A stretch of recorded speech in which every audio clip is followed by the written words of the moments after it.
गुणा कामदं मोक्षदं चैव ओंकाराय नमो नमः। अविरल शब्द गणोभा प्रक्षालित सकल भूतल कलंकः मुनिभिरुपार्श्वतीर्था सरस्वती हरतनोद्धृतम् अज्ञानतिमिरान् ज्ञानाञ्जन शलाकया चक्षुरुन्मीलितं येन तस्मै श्रीगुरुवे नमः। परम गुरुभे नमः। परम्पराचार्य गुरुभ्यो नमः। सकलकलशुविध्वंसकं श्रेषां परिवर्धकं धर्म संबंधकं भवजीवना प्रतिबोधकारकं शास्त्रं श्री परम पुरुष तत्वार्थ श्लोक तत्वार्थ सूत्र नाम ध्येयम् अस्य मूल ग्रंथकर्तारा श्री सर्वज्ञदेवा तथोत्तर ग्रंथकर्तारा श्री गणधर देवा प्रतिगणधर देवा तेषां वचनानुसार मासाद श्रीमत्स्वामी परम पूज्य मुमा स्वामी आचार्य देवहि विरचितं मंगलम भगवान वीरो मंगलम गौतमो गणि मंगलम कुंद कुंदाद्यो जैन धर्मोस्तु मंगलम सर्वमंगल मांगल्यम सर्वकल्याणकारकं प्रधानम सर्वधर्माणां जैनम जयतु शासनम कोटिशतं द्वादश चैव कोट्यो लक्षाणि शेते तदिकानि चैव पंचाशदष्टौ च सहस्रसंख्यं एतत्श्रुतं पंचपदं नमामि।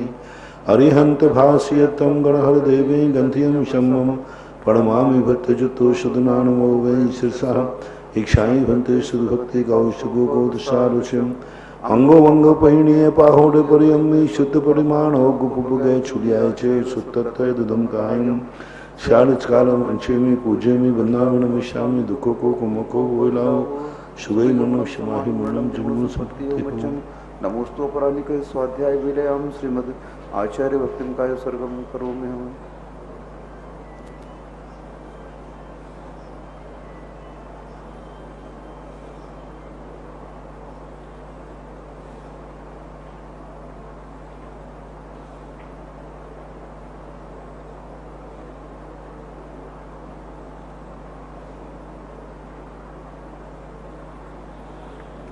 श्रुत जलधिपारी के भ्याश बलमति भावना पटमते भ्याश चरितपोनदेभ्यो नमो गुरुभ्यो गुण गुरुभ्य छत्तीस चार करण संदर्शे शेषानुग कुशले धम्माय लिए सदा वंदे गुरुवत्ति संयमेन तरन्ति संसार सायरं घोरं छिन्नन्ति यट्टकमं जन्मं मरणं च पावयन्ति ये नित्यं व्रतमन्त्रहोम निरता ध्यानाग्निहोत्राकुला षट्कर्मा विरतास्तपोधन धना साधु क्रिया साधुआ शील प्रावरणा गुण प्रहरणा चंद्राकृते ज्योतिका मोक्षद्वार कपाट पाटनभटा प्रीणन्तु मां साधुः गुरुवा पान्तनो नित्यं ज्ञान दर्शन नायका चारित्राणो गंभीरा मोक्ष मार्गोपदेशका कौशिको कौतशालोचम शमनान शमदंसन समचरितारणं पंचविहाचारणम् आयारादि सुदनानोपदेश्याणं वज्रायाणं तिरुपारणं सबुसावणं शारस्कालम अंशेमि पूजेमि वंदामि दुखो को शुभै मन्नं शमाहि मरणं जन्म संपत्ति हो मज्जं मोक्षमार्गस्य नेतारं भेत्तारं कर्म भूवतां ज्ञातारं विश्वतत्त्वानां वन्दे तद्गुणलब्धे। पंच परमेष्टि भगवान की जय। आचार्य श्री गुरुवर कुंद कुंद महाराज की जय। आचार्य श्री गुरुवर उमा स्वामी महाराज की जय। आचार्य श्री गुरुवर विद्या सागर महाराज की जय। परम पूज्य निर्यापक श्रवण मुनि श्री सुधा सागर जी महाराज की जय। उत्तम आर्जव धर्म की जय।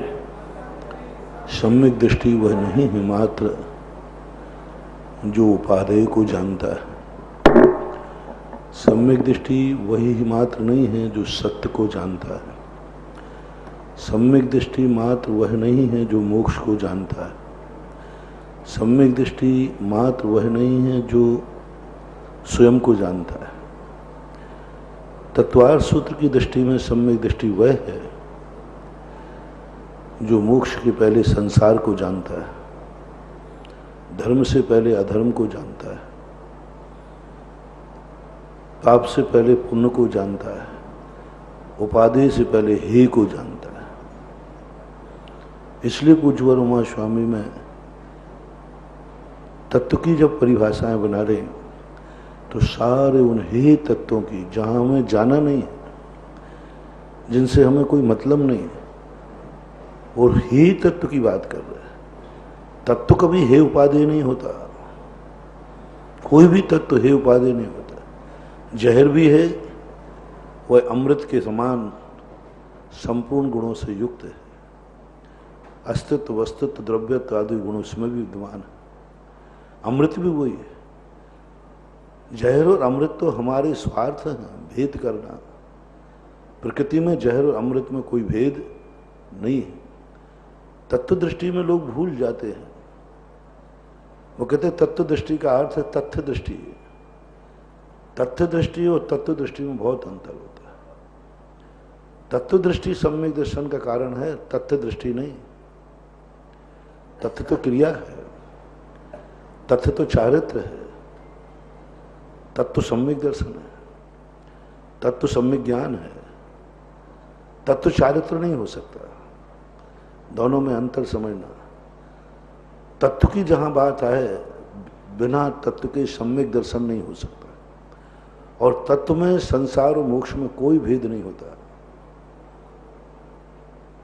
पुण्य और पाप में कोई भेद नहीं होता। भव्य और अभव्य में कोई भेद नहीं होता। तत्व कहता है पारनामिक भाव भव्य है तो अभव्य भी पारनामिक भाव ही है। इसमें भेद क्यों करते हो आप? पारनामिक भाव है, बस है। सिद्धांत किसी भाव को ये नहीं कहता। औपसमिक भाव, औदैहिक भाव हैं, ये भाव हैं। ये हे उपादेय की करना तुम्हारी कल्पना में आई है। यदि तुम सम्यक दर्शन में तत्व में हे करोगे, सम्यक दृष्टि नहीं बन पाओगे। सम्यक दृष्टि वो एक ज्ञायक दृष्टि का बीजारोपण है, जहां तुम्हें मात्र साक्षीभूत बनना है, जानना है। हे है इसलिए नहीं जानना, ऐसी बुद्धि कभी मत लाना। ये उपादेय है ऐसा इसलिए मुझे जानना है, ऐसी बुद्धि मत लाना। सम्यक दर्शन नहीं हो पाएगा। सम्यक दृष्टि के लिए ऐसी सामदृष्टि, सब कुछ आ जाओ, हे उपादेय सब। अभव्य भी हमारे लिए उतना ही पारनामिक भाव है। यदि आपने कह दिया कि हमारे लिए हम कुछ नहीं जानते, हमें अभव्य से कोई मतलब नहीं, हम दो पारनामिक भाव पर श्रद्धा है, दो पारनामिक भाव पर मेरा ज्ञान है और दो पारनामिक भाव को ही मानता हूं, सम्यक दृष्टि की मिथ्या दृष्टि, मिथ्या दृष्टि। अभव्य को तुमने, मैं अभव्य मेरी श्रद्धा नहीं है, अभव्य को मैं जानता नहीं क्योंकि मैं अभव्य हूं नहीं, अभव्य मुझे होना नहीं। सम्यक दर्शन कहता है तुम सम्यक दर्शन प्राप्त करना चाह रहे हो या संसार के बंटवारा करना चाह रहे हो? सम्यक दर्शन प्राप्त करना है तो उसी श्रद्धा पूर्वक भव्य को देखते हो, उतनी ही श्रद्धा पूर्वक भव्यत्व जितना सत्य है, अभव्यत्व भी उतना ही सत्य है। वो भी वस्तु का स्वरूप है, वो वस्तु से बाहर नहीं है, वो जीव से बाहर नहीं। तुम्हें हमने अपनी आत्मा को जानने को नहीं कहा, जीव तत्व को जानने को कहा। इसलिए सम्यक दर्शन और सम्यक ज्ञान में हमारे लिए, सम्यक दर्शन में खास तौर पर 6 द्रव्यों पर सिद्धांत करो, 7 तत्वों पर सिद्धांत करो। और ज्ञान की बात आए, सब जानो, सब जानो, जितना दुनिया में सब जानो, जानने में कमी मत रखो। बस चारित्र की जहां बात आए, चारित्र में हानि उपादान होता है। चारित्र में फिर तुम कर सकते हो अभव्यत्व हे है, भव्यत्व उपादेय, नरक आदि हे हैं। लेकिन कब कह पाओगे? जब पहले तुमने उनको स्वीकार किया हो, तभी तो तुम हे कह सकते हो। असत वस्तु को हे नहीं कहा जाता, सत को ही हे कहा जाता है। जिसका असत नहीं, दुनिया में कोई वस्तु है ही नहीं। मैं नियम लेता हूं कि मैं कभी गधे के सींग नहीं चाहूंगा। अब ये नियम की कोटि में आएगा क्योंकि गधे के सींग होते नहीं। सत का त्याग करना है। चारित्र का नाम क्या है? जो सत्य है इसके 2 टुकड़े कर दो, हानि उपादान। सत्य के 2 टुकड़े करो, असत के नहीं। असत तो बहिष्कृत है ही नहीं, दुनिया में नहीं है। ना वो श्रद्धा का विषय है, ना वो ज्ञान का विषय है। आजकल सम्यक दर्शन की यही परिभाषा बनाई जाती है। क्या लेना देना है नरक आदि से, क्या पढ़ना? इसलिए वो सिद्धांत ग्रंथ पढ़ते ही नहीं। बोलो उसमें से क्या पढ़ना, क्या जानना, उसमें क्या भरा पड़ा है? नरकों का वर्णन, त्रियंशों का वर्णन, इनका वर्णन। हमें तो वो तत्व चाहिए जिसमें शुद्ध आत्म तत्व का वर्णन भरा है। यदि ऐसे शुद्ध तत्व के ऊपर भी आपकी श्रद्धा है तो आप सम्यक दृष्टि नहीं, मिथ्या दृष्टि है।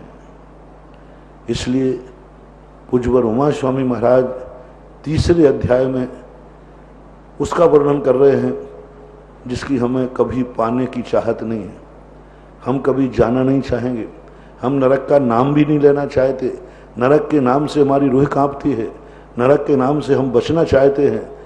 वो कहते तुम जिससे डर रहे हो ना, आज मैं उसी को समझाऊंगा, उसी को समझाऊंगा जिससे तुम डर रहे हो। जिसको तुम नहीं चाह रहे हो उसको पहले समझो। बिन जाने ते दोष गुणन को कैसे तहिए गई। पूज्यवर वसुनंदी महाराज ने मूलाचार की टीका में एक प्रश्न उठाया पर्याप्ति अधिकार में। पर्याप्ति अधिकार बहुत बड़ा अधिकार है कि हमें ये सब क्यों पढ़ा रहे हो कि ये योनि पर्याप्तक अपर्याप्तक साधन असाधन, ये सबसे हमें क्या मतलब, हमें आप मोक्ष का मार्ग बताइए। बोले मोक्ष का मार्ग इन्हीं के बीच में से जाता है।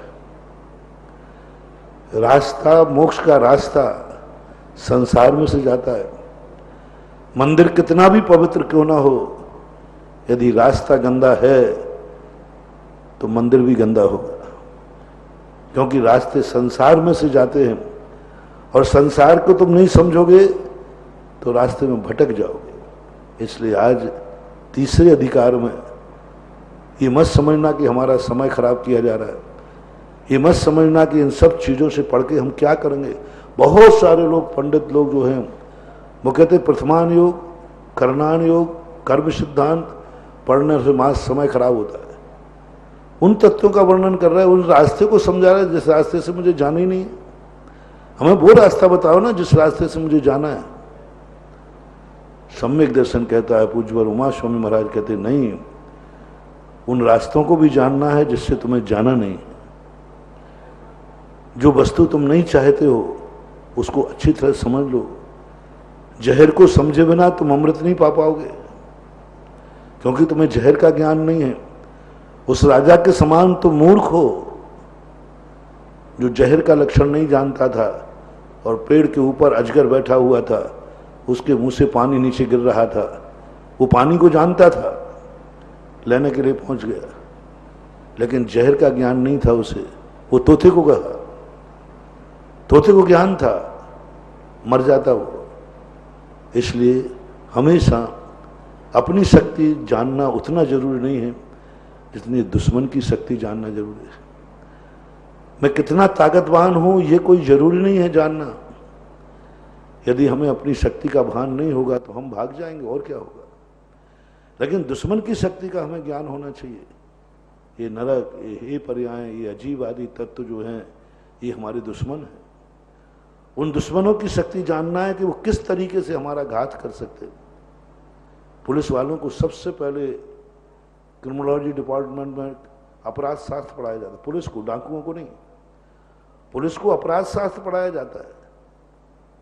जो पुलिस अपराध शास्त्र नहीं पढ़ती उसको पुलिस में भर्ती नहीं किया जाता, अच्छे पद नहीं दिए जाते। क्या तुम्हें चोरी करना आता है? पुलिस से पूछा जाता है क्या तुम चोरी करके जानते हो? क्या तुम जुआ खेल के जानते हो? क्या तुम शराब पी के जानते हो? क्या किसी का मर्डर करके जानते हो? क्रिमिनल डिपार्टमेंट में मर्डर करना सिखाया जाता है। एक घास का वो पुतला बनाया जाता है, उसके अंदर कुछ ऐसी चीजें रख दी जाती हैं। अब उस चीज को आपको मर्डर करना है। पुलिस को मर्डर करना सिखाया जाता है। यदि तुम मर्डर करना नहीं जानते हो तो तुम पुलिस में भर्ती नहीं हो सकते, क्योंकि मर्डर करने वाले को पकड़ोगे कैसे?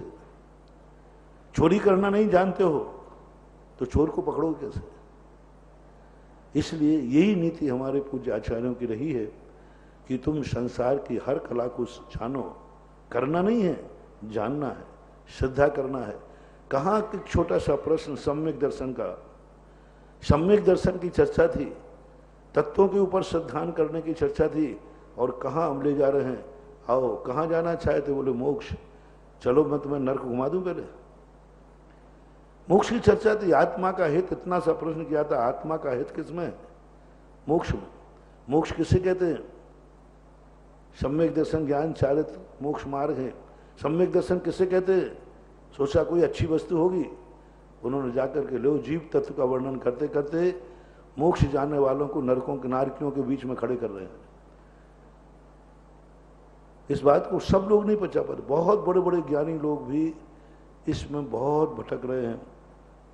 इसलिए आज मैं आप सबको इस तीसरे अध्याय की भूमिका में बताना चाहता हूं। जो व्यक्ति मात उपादेय तत्व पर श्रद्धान करता है, हे तत्व को श्रद्धान भी नहीं, जानना भी नहीं चाहता, वो नियम से मिथ्या दृष्टि है, क्योंकि वो तत्व के एक पक्ष पर उसका श्रद्धान है। मोक्ष पर श्रद्धान है, संसार पर नहीं। मोक्ष को जानते हो, संसार को नहीं। पुण्य को जानते हो, पाप को नहीं। सम्यक दृष्टि कदापि नहीं हो सकती। इसलिए पहले अपन महाराज की भाषा समझें, हम सब कुछ जानें। जानने के बाद फिर क्या करना है, फिर आगे देखना। आज तृतीय अध्याय के अंदर अपन ठीक उस दृष्टि में जा रहे हैं जो रास्ता हमें जाना ही नहीं है, जिस रास्ते से हम आ चुके हैं, लेकिन क्यों ले जा रहे हैं आचार्य? इस रास्ते से हम आ चुके हैं, इन नरकों में हम अनंत बार हो चुके हैं, फिर क्यों ले जा रहे हो? तुम रास्ते से चले तो हो, लेकिन अंधे बनकर चले हो।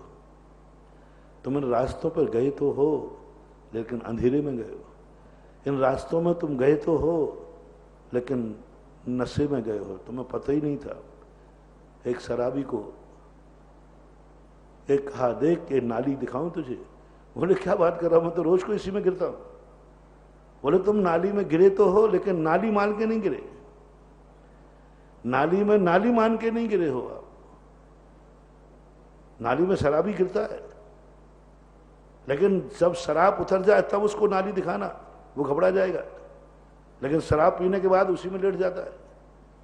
ऐसे ही अपन लोग कर्मों के नशे में आकर नरक गए हैं। जैसे शराब पीने वाला नाली में पड़कर नाली को नहीं जानता है, ऐसे ही अपन लोग कर्मों की मार में, मोह आदि कर्मों के महामद में नरक आदि गए हैं, लेकिन नरक को जाना नहीं है। संसार में भटके हैं, लेकिन संसार को जाना नहीं। शराब उतरने के बाद फिर उस शराबी को ले जाओ, इस नाली में तुम पड़े थे। शराब के समय ले जाओगे तो शराब के समय कहोगे कि तुम नाली है, गंदी है, वो कहता आप भी यहीं बैठ जाओ, आप भी यहीं बैठ जाओ। वो कहता बहुत अच्छे स्थान है। लेकिन शराब उतरने के बाद फिर उसको नाली दिखाओ, इसमें तुम पड़े थे, क्या और पढ़ना चाहोगे? इसमें पड़ा था मैं। हाँ, तो क्यों पड़ा था मैं? तुमने शराब पी ली थी, और फिर पियोगे तो इसी में पढ़ोगे। अब वो कहेगा अब नहीं पढ़ूंगा। ऐसा ही किसको बता रहे हैं, उपदेश दे रहे हैं? नारकियों को तत्वार सूत्र नहीं पढ़ाया, अब पढ़ा रहे हैं मनुष्यों के लिए कि तुम नरक गए थे ना, उस समय तुम एक बोतल पिए थे, तुम अंधे थे, तुम वहां के वातावरण से प्रभावित थे, तुम्हारे पास कुछ भी नहीं था, तुम अच्छा सोचते थे, उल्टा होता था। अब तुम मनुष्य हो, अब तुम नरकों को एक बार चलो देखो, मैं दिखाता हूं तुम्हें नरक। और देखने के बाद तुम घबरा जाओगे, यहां मैं अनंत बार आ चुका। हाँ, क्यों आ चुका? इस कारण से आया। अब आना चाहते हो? नहीं आना चाहते हो, अब लौट के आ जाओ। देखने के बाद फिर लौट के आ जाओ, तो बहुत बनेगा। रत्न रत्न शर्करा वालुका पंक धूम तमोह महातमः प्रभा भूमियो धनाम्बुवाताकाश प्रतिष्ठा सप्ता दोधा। रत्न शर्करा वालुका पंक धूम तमो महातमा प्रभा भूमियो घनाम्बुवाताकाश प्रतिष्ठा सप्ता दोधा।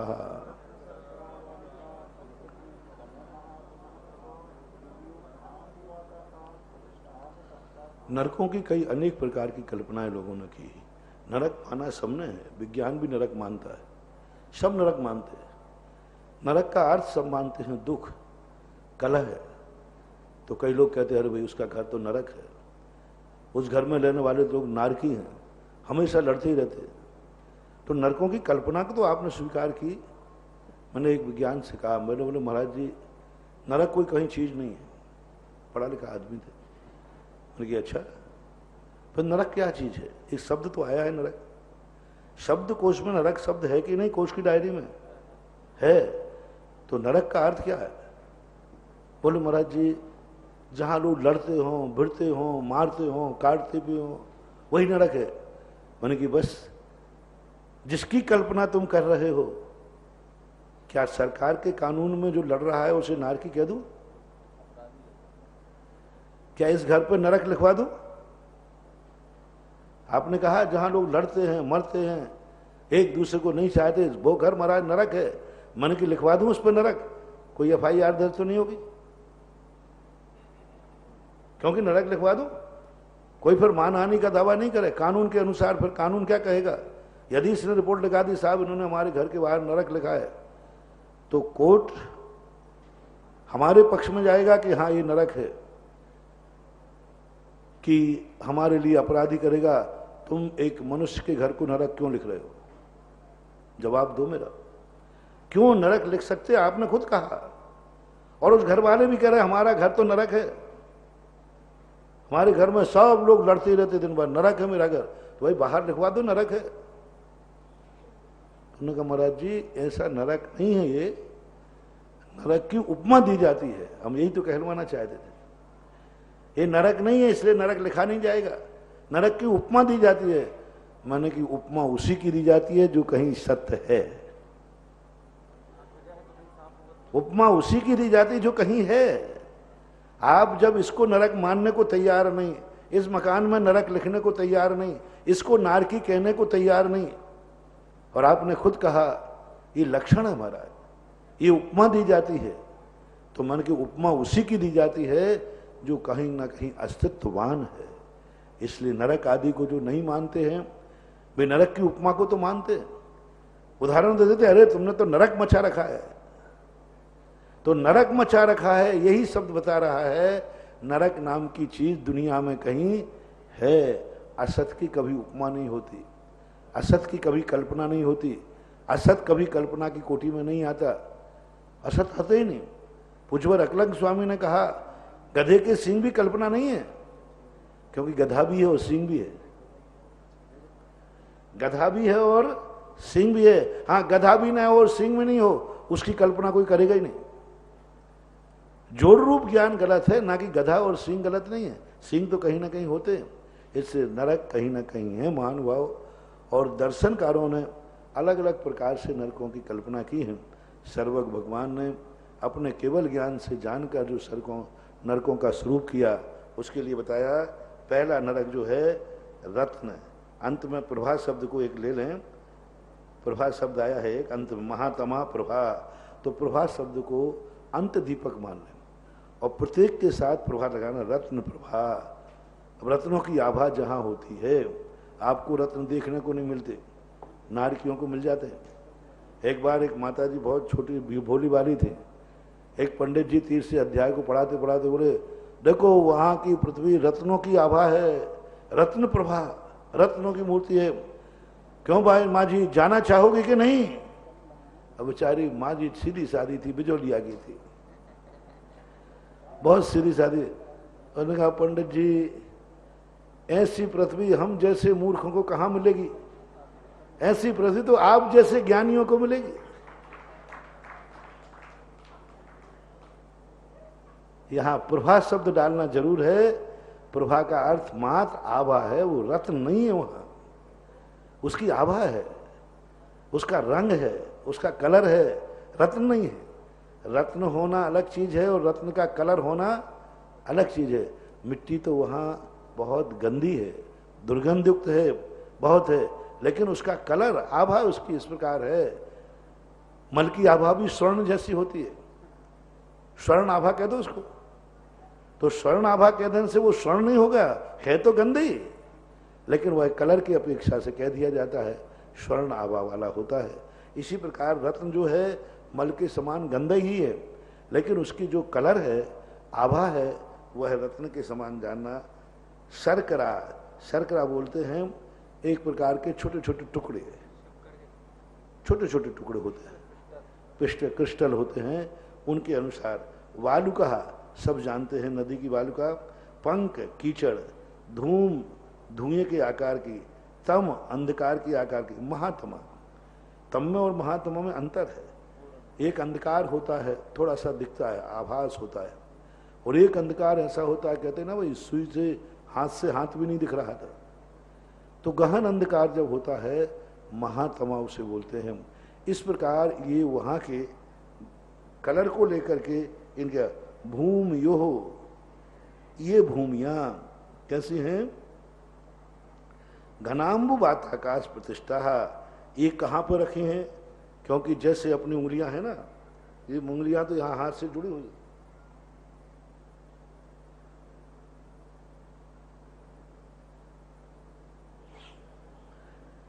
ऐसी पृथ्वी बनी हुई है। 1 2 3 ऐसे 7 6 पृथ्वियां जो हैं, सातों की सातों पृथ्वियां ऐसी मानना चाहिए। ये यहां जुड़ी है लेकिन अधर है। यहां दोनों तरफ बात बलय है, पूरे तृष्णाली भली एक राजू में है, लेकिन पृथ्वियां कितनी बड़ी हैं? पृथ्वी कितनी बड़ी है? 7वीं पृथ्वी 7 राजू में कुछ कम है, क्योंकि लोग यूं चला है, बात बलय। पहली पृथ्वी 1 राजू से कुछ ज्यादा है, क्योंकि पहली पृथ्वी का ऐसा विस्तार लंबा आड़ा, यूं कहना चाहिए पूर्व पश्चिम ऐसी पृथ्वी को देखा जाए तो ये बात बोला 1 राजू में है जहां मध्यलोक है। लेकिन पहली पृथ्वी 180 योजन जब नीचे जाएंगे तो उसका 3 लोक का आकार बढ़ जाएगा, तो वो 1 राजू से कुछ ज्यादा हो जाए। दूसरी पृथ्वी उससे भी ज्यादा है, तीसरी पृथ्वी उससे भी ज्यादा है, अंत में जाकर 7वीं पृथ्वी भी पूरी 7 राजू नहीं है, क्योंकि 7 राजू तो 1 राजू नीचे अंतिम जो बात वलय है, उस बात वलय पे 7 राजू होता है। तो अंतिम जो 7वीं पृथ्वी है वो 7 राजू में कुछ कम होती है, इसलिए सभी पृथ्वियां यू बनी हुई हैं। जैसे आप लोग कोई न्यू बनाते ना, तो नीचे पहाड़ छोड़ा होता कम, ये 3 लोग की व्यवस्था भी ऐसे ही है, नीचे पहाड़ 3 लोग बड़ा है। मतलब जो आपका न्यू भरने का सिस्टम है कि नीचे चौड़ी फिर कम करते जाइए, पहाड़ भी ऐसे ही बनते, नीचे चौड़े ऊपर कम होते जाते हैं। इसी प्रकार से नरकों के 3 लोक की व्यवस्था है, नीचे चौड़ा है फिर कम होता होता होता होता अंत में जाकर के मध्य लोक में 1 राजू रह जाता है। तो इस प्रकार ये 7 पृथ्वियां किस पर टिकी हुई हैं? कोई पिलर है, कोई आरसीसी है, वात वलय पर। घन, अंबु और वात, ये 3 चीजों शब्द का प्रयोग किया है। घन अंबु और घन वात दोनों के साथ। घन अंबु, अब अनेक आचार्यों के अनुसार इनके अलग अलग भेद लिए जाते हैं। टीकाकार इसका वर्णन करते हैं घन बात वलय, घनोदधि बात वलय और तनु बात वलय। लेकिन ये कल्पना, ये कथन पूज्य तत्वार सूत्रकार वालों को मालूम नहीं है, क्योंकि इन्होंने तनु शब्द का प्रयोग नहीं किया, तनु बात का प्रयोग नहीं किया, घनोदधि बात शब्द का प्रयोग किया। 2 ही आए, उदधि और बात और घन शब्द। यदि घन शब्द को, क्योंकि घन नाम की कोई चीज है नहीं, घन नाम की कोई वस्तु नहीं है, तो घन उदधि और घन बात, ये 2 बात बलों के ऊपर ही आश्रित है इनके अनुसार। घन यानी सीधा घन, सघन, घन कोई वस्तु नहीं है, ठोस मजबूत। तो घन उदधि, घना बाल, जमा हुआ बर्फ जैसा एकदम घन जल है। और घन बात, सघन बात, बहुत बिरली बात नहीं, पूरी सघन बात। तो ये बात है। तनु शब्द यहाँ कहाँ से निकाला जाए? और तनु शब्द का जो प्रयोग किया है ये टीकाकारों ने बाद में आया। त्रिलोकपर्णतिकार ने भी तनु शब्द का प्रयोग किया है, लेकिन उमा स्वामी महाराज कहते तनु बात वलय के आश्रित ये पृथ्वियां नहीं है। तनु बात वलय का यहाँ निषेध नहीं कर रहे, क्योंकि यहाँ 3 लोक का वर्णन नहीं है। यहाँ ये कहना चाह रहे हैं कि जो पृथ्वी का आधार रखा है वो तनु बात वलय में प्रवेश नहीं करता। वो बात पहले 2 हैं, घनाम्बु और घन बात। ये 2 बात वलयों पर भी पृथ्वी टिकी है। तनु बात वलय में पृथ्वी नहीं गई, तनु बात वलय मानना हो तो मानिए, उनको इस पर कोई ऐतराज नहीं है। लेकिन जब रत्नों की पृथ्वी की बात आएगी तो इनके अनुसार 2 ही पृथ्वी बनते, 2 ही बात वलय पर पृथ्वी टिकी है, तनु बात वलय पर नहीं टिकी। ये विशेषता जानना चाहिए। हालांकि सभी लोग, टीकाकार लोग, सभी लोग यही मानते हैं कि ये पृथ्वियां तीनों बात वलय पर टिकी हैं। पहला घनोदधि बात वलय है, घन बात वलय है, फिर घनोदधि, फिर तनु बात वलय है, ऐसा करके कथन करते हैं।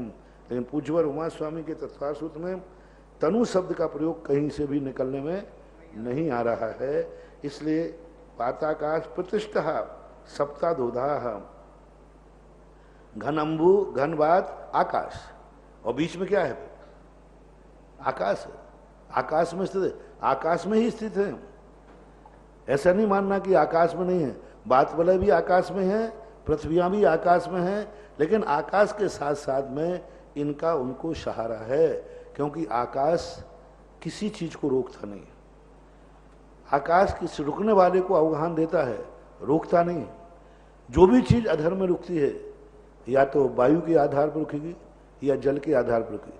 जितने ये विमान रुके हुए हैं सब आकाश में, ये विमान या तो वायु ने रोक के रखे हैं, चारों तरफ से बर्तुल है इनके। हर विमान जो जितने जो स्वर्गों के विमान हैं, हर विमान बात वलय से घिरा हुआ है। हर विमान कोई जल के आश्रित है, कोई बात के आश्रित है। ये ज्योतिष मंडल सब अपने अपने बातों के आश्रित रुके हुए हैं, अन्यथा ये नीचे गिर जाएंगे, क्योंकि आकाश में नीचे रोकने की क्षमता नहीं है। जिससे आप लोगों के यहाँ वैज्ञानिक भाषा में गुरुत्वाकर्षण कहते हैं कि वहाँ गुरुत्वाकर्षण का अभाव है, वो नीचे नहीं गिरते। ऐसा किसी वैज्ञानिकों ने सिद्ध किया कि एक निश्चित ऊंचाई पर जाने के बाद कोई भी चीज़ फेंक दोगे, वो ना नीचे आएगी ना ऊपर जाएगी, वहीं पर स्थिर हो जाएगी, वहीं पर तैरती रहेगी। हमारे शास्त्रों के अनुसार ऐसा कोई गुरुत्वाकर्षण नाम की कोई चीज़ नहीं है, कोई गुरुत्वाकर्षण नाम की चीज़ नहीं। हमारे यहाँ ये सब वायु का और जल का खेल है।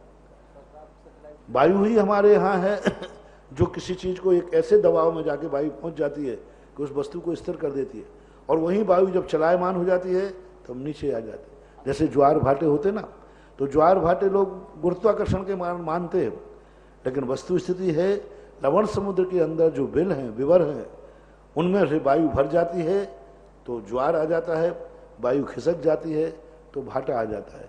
इस पर वहाँ का दबाव, वायु का दबाव, वायु का दबाव इस प्रकार का पड़ता है कि वह वहाँ पर स्थिर हो जाएंगे, न चल पाएंगे ना आगे पीछे चल पाएंगे। लेकिन चलते हैं तो वो चल सकते हैं, चलना चाहें तो, लेकिन वो नीचे नहीं गिरने देगा, क्योंकि नीचे वायु का दबाव है। आप एक छोटी सी पतंग को देख लीजिए ना, एक पतंग के लिए डोरी के लिए उसने ऊपर किसने रोक दिया उसको? पतंग को रात भर बांध दो, ऊपर चढ़ी रहेगी पतंग, स्थिर होकर के खड़ी रहेगी, हिलेगी डुलेगी नहीं। हवा ने उसको इतना दबाव दे दिया, वो स्थिर है। और आप बिल्कुल आराम से, कई बार आप पतंग को लेकर के यूँ सामने खड़े हो जाइए, पतंग आपकी स्थिर रह जाएगी। अब वहाँ कुछ भी चीज़ नहीं, वो डोरी के सहारे नहीं रुकी है, डोरी के सहारे नहीं रुकी है, वहाँ हवा का दबाव पड़ रहा है। हवा का दबाव पड़ जाने से पतंग स्थिर हो जाती है, और जैसे ही हवा का दबाव कम हो जाएगा पतंग लड़खड़ाने लग जाएगी। इसलिए जैसे पतंग वायु के दबाव में आकाश में अपने आप रुक जाती है, ऐसा ही वायु के दबाव में आकर के विमान आदि रुकते हैं। आपने देखा हेलीकॉप्टर आदि कुछ देर के लिए स्थिर हो जाते हैं, विमान, लड़ाकू विमान, किस कारण? वायु का दबाव। वहाँ कुछ नहीं करते वो, ना कोई पिलर खड़ा किया, ना कुछ, वायु का दबाव बनाते हैं पंखे के माध्यम से, और जैसे ही वायु का दबाव बनता है वो स्थिर रह जाता है, और जैसे ही वायु के दबाव को डगमगा देते हैं प्लेन चलने लग जाता है। ऐसा मानना चाहिए। प्रतिष्ठा सप्ताह सप्त अधो अधाह, अधा अधाह, नीचे नीचे प्रतिष्ठित हैं यानी स्थित हैं। कैसी हैं पृथ्वियाँ? ऐसे सामने खड़ी हुई हैं? नहीं, आधा आधा, नीचे नीचे, एक के बाद एक, एक के बाद एक, ऐसा करके स्थित मानना चाहिए। तासूत्र, ये नरक नहीं है, लोग इनको सात नरक मानते हैं। ये नरक नहीं है, ये पृथ्वियाँ हैं। जैसे अपनी पृथ्वी है ऐसे ही वो पृथ्वी है। अपने यहाँ पृथ्वी में कहीं गंदी पृथ्वी है, दलदल है, कीचड़ है, कहीं सड़ांध है, कहीं रत्न है, कहीं कुछ है। वहाँ की पृथ्वी जो है गंदी है, दुर्गंधयुक्त है, कीचड़ है, दलदल है, लेकिन है पृथ्वी। पूरी सातों पृथ्वियों में पृथ्वी काय जीव है। ये सातों पृथ्वियों में पृथ्वी काय जीव हैं, जीव हैं वो वहाँ भी हैं। यानी दलदल है, करदम है, तो भी वो करदम ही जीव है, पृथ्वी काय जीव है। तो ऐसे ही वहाँ को पृथ्वी काय जीव मानना चाहिए, जीवों से बनी हुई हैं, सचित है। अब नरक कितने होते हैं? तासु त्रिंशत पंचविंशति पंचदश दश त्रिपंचोनैक नरक शत सहस्राणि पंचैव यथाक्रमम्। तासु त्रिंशत पंचविंशति पंचदश दश त्रिपंचोनैक नरक सत्सहस्राणि पंच चैव यथा क्रमम।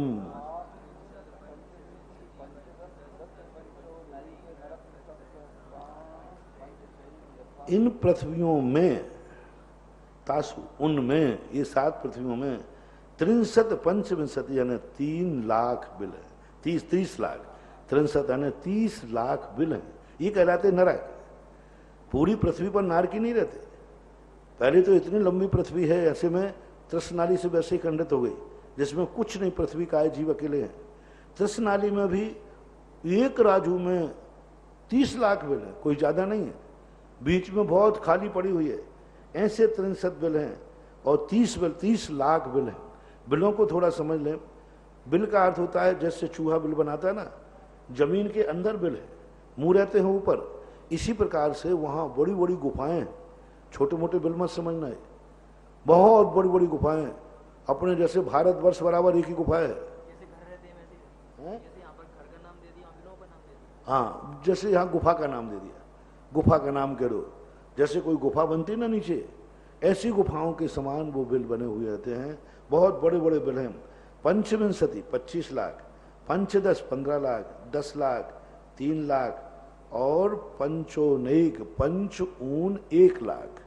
5 कम के 1 कम करना 95, 95,000 नहीं, ज्यादा हो गए। 1 लाख में से 5 कम करना ओनली, इतना मानना। नरक सत्सहस्राणि,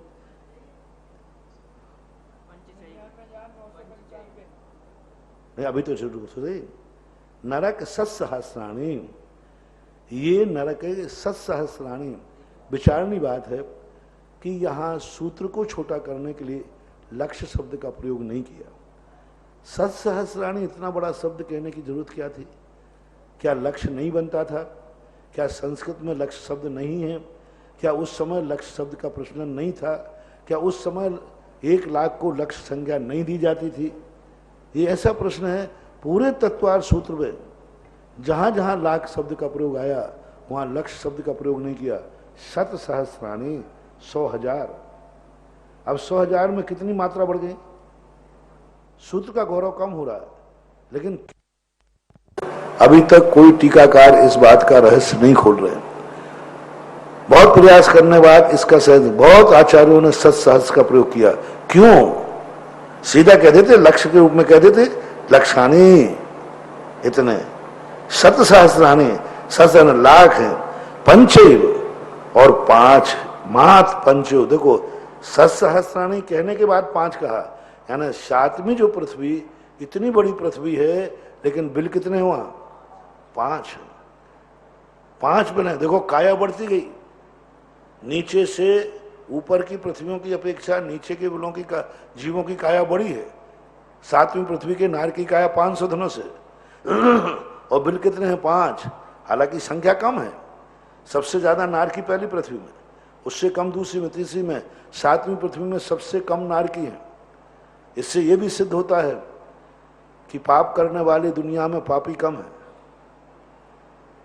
सर्वोत्कृष्ट पाप करने वाले जीव कम है। इसलिए 7वें नरकों की नारकियों की संख्या बहुत कम है, बहुत कम होती है। यथाक्रम, क्रम से जान लेना चाहिए। इसलिए जो नरक के संबंध में कहते हैं 7 नरक हैं, वो अपनी धारणा को बदलें। नरक 30 लाख, 25 लाख, 15 लाख, 10 लाख, 7 लाख, 3 लाख और 5 कम 1 लाख और 5, इस प्रकार के ये नरकों की संख्या माने 84 लाख टोटल मिला करके सब हो जाते हैं। हाँ? बिल हो जाते हैं। 5 कम थे वहां, तो ये 7वीं पृथ्वी के 5 मिल जाएंगे, तो पूरे 84 लाख हो जाएंगे। नारका नित्या शुभतर लेश्या परिणाम देह वेदना विक्रिया।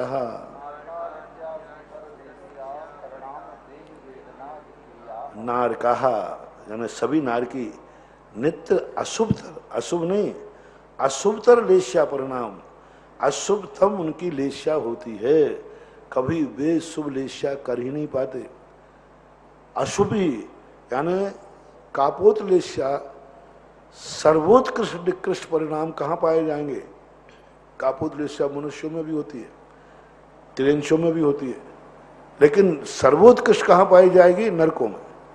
कृष्ण वेश्या सम्यक दृष्टि के पास भी होती है, लेकिन कृष्ण वेश्या सबसे निकृष्ट कहाँ पाई जाएगी?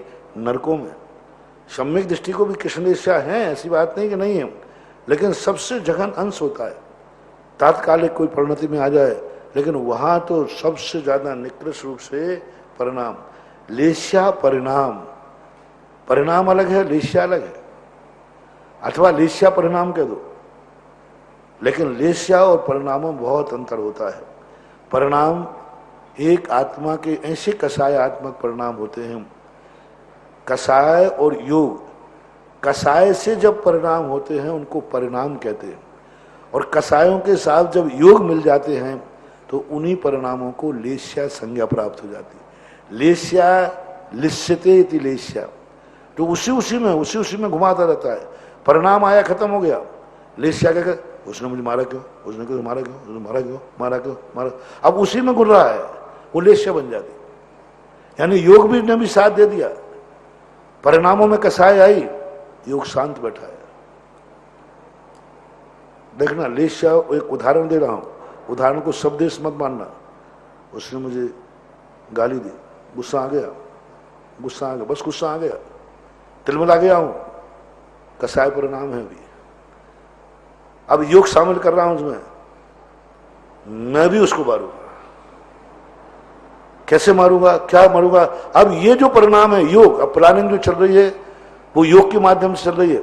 हाथ से मारूंगा कि लात से मारूंगा कि डंडे से मारूंगा, मन से मारूंगा, वचनों से मारूंगा।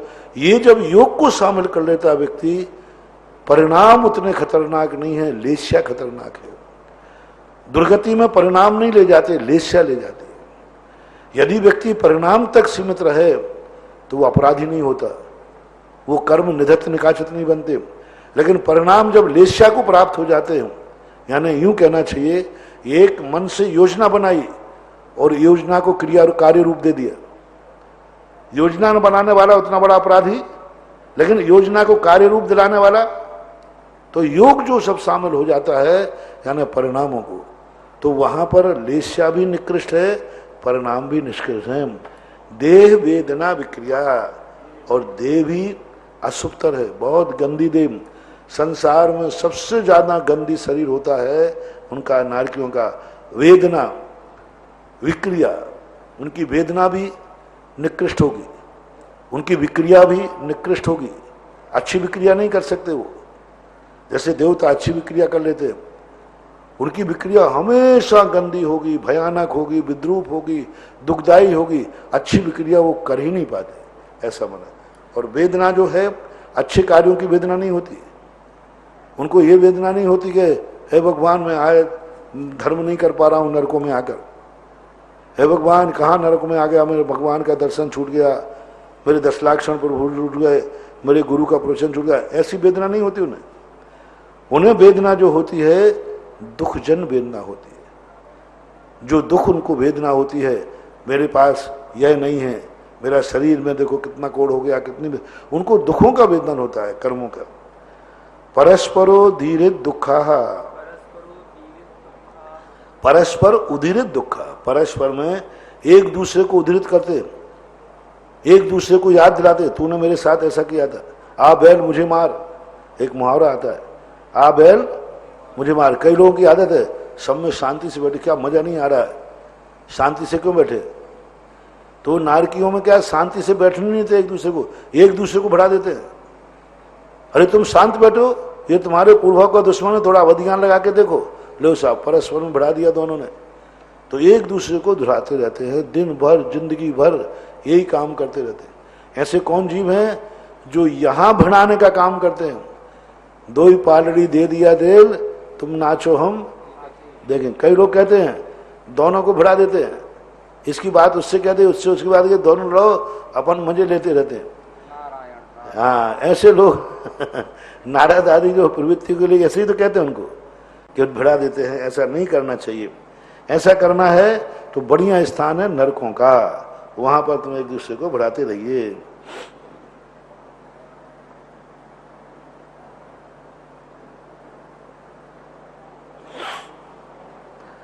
संक्लिष्टासुरो धीरत दुखास्य प्राक चतुर्थ्या, संक्लिष्ट हैं संक्लिष्ट परिणामों से।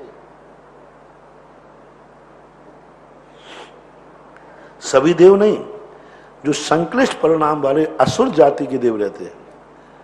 असुर जाति से यहां मात अकेले भवनत्रय से मत लेना। प्राय ये लिया जाता है, असुर शब्द भवनत्र को में भवनवासियों में होते हैं, तो ये भवनवासियों के देवों को ही हम ले लें, या अभ्यंतरों को नहीं। असुर शब्द यहाँ है निकृष्ट, अम्बावारिस नाम के देव होते उन्हीं को नहीं, किसी एक जाति विशेष को यहां मत लेना। यहां असुर शब्द जो है किसी जातिवाचक नहीं है, विशेषणवाचक है, गुणवाचक है। असुर कहते ना, अरे वो तो आसुर वृत्ति वाला है, तो असुर वृत्ति वाले जो देव हैं वे भवनत्रक हो सकते हैं, वो ज्योतिष हो सकते हैं, वो भवनवासी हो सकते हैं, वो व्यंतर हो सकते हैं, यहां तक कि बेईमानिक भी हो सकते हैं। कोई कसाय के वशीभूत होकर के जाकर बेईमानिक को जो विमान जो नरकों में जा सकता है वो चला जाए, कोई बड़ी बात नहीं है। हालांकि अभी तक कोई उदाहरण ऐसा देखने में नहीं आया कोई बेईमानिक देव वहां नरकों में बढ़ाने गया है। हमेशा कहा यही जाता है कि निम्न जाति के देव जो भवनत्रक आदि हैं वे जाते हैं, लेकिन संक्लिष्टा सर्व शब्द कह करके यहाँ पर ये हो गया, जो संक्लेश परिणाम वाले यानी बैरी हैं, असुर उदीरित जो असुर हैं यानी जो ठीक नहीं हैं, अच्छे देव नहीं हैं, खोटे देव हैं, ऐसा उनके द्वारा उदीरित दुख वो जाकर के याद दिलाते, अरे तू शांत बैठा है, देख अवध ज्ञान लगाए, पूर्व भाव में तेरा नुकसान किया था, तुझे ऐसा परेशान किया था, तेरी संपत्ति हरण कर ली थी, तेरी इसने बेइज्जती की थी, तेरा इसने मर्डर किया था, तेरे का अपमान किया था, वो सारी बातें याद दिला देते हैं और उसको साक्षात दिखा देते, देख तू खुद देख ले, और वो देख लेता है और लड़ने बैठ जाते हैं। प्राक चतुर्थ्या, लेकिन जो पहली पृथ्वी चौथी पृथ्वी के पहले पहले, अब यहां भी वही बात है जो कल कही थी, प्राक चतुर्थ्या ना कह के सीधा तीसरी पृथ्वी कह देते, तीसरी पृथ्वी तक जाते हैं। प्राक चतुर्थ्या शब्द क्यों कहा, इस शब्द से भी हालांकि किसी टीकाकार ने इस शब्द की व्याख्या नहीं की कि प्राक चतुर्थ्या शब्द कहने का अर्थ क्या। वहां आहारक में तो समझ में आ गया कि वो चौथा समय तो लागू हो जाता है, लेकिन चौथे समय में वो आहारक हो जाता है, वहां समझ में, लेकिन यहां समझ में नहीं आ रहा है कि नरकों में पहली पृथ्वी चौथी पृथ्वी के पहले पहले ये क्या मतलब है। हो सकता है संभवतः मेरे चिंतन की बात है कि ये नारकी जो देव हैं तीसरी पृथ्वी के नीचे जो तीसरी और चौथी पृथ्वी का खाली स्थान है उस खाली स्थान तक भी जा सकते हैं। नारकी नहीं वहां, क्योंकि पृथ्वी है। देखो ये तीसरी पृथ्वी मान लो अपनी खत्म हो गई, अब तीसरी पृथ्वी आ रही, चौथी पृथ्वी आई, तो ये बीच का जो खाली स्थान है इस खाली स्थान तक उनकी गति होती हो, इस चौथी पृथ्वी को नहीं छू पाते हो, लेकिन तीसरी पृथ्वी को पार कर जाते हो।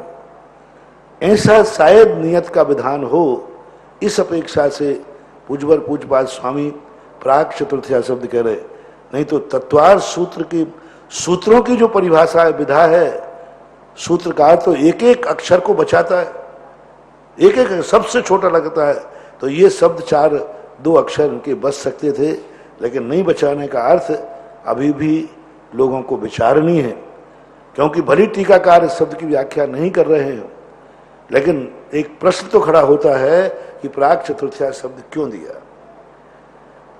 तेस्वे त्रिसप्त दस सप्त दस द्वाविंशति त्रयत्रिंशत सागरोप महासत्वानाम परा स्थिति ही।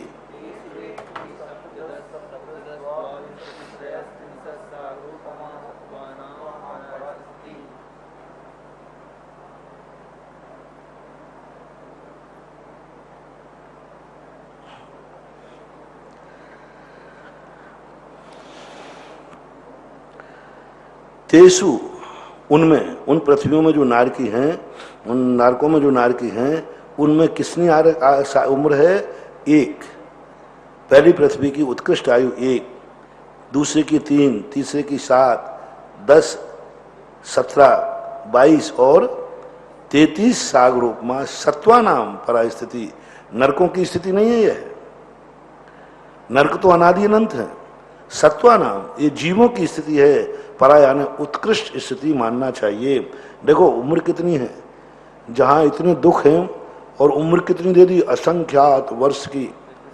हाँ, जघन्यतम उम्र तो 10,000 वर्ष है, लेकिन उत्कृष्ट उम्र तो 33 सागर असंख्यात वर्षों तक। अकाल मरण वहां नहीं होता, पूरी उम्र वहां व्यतीत करना पड़ती है। वहां के जीव मरना चाहते हैं लेकिन मरते नहीं अकाल में।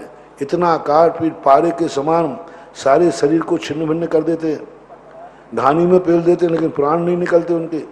गला दबा देते, जला देते हैं, जला करके बिल्कुल ऐसे अग्नि में जला देते हैं, राख कर देते हैं, लेकिन वो जीव मरता नहीं, पुनः अपने शरीर को बना देता है।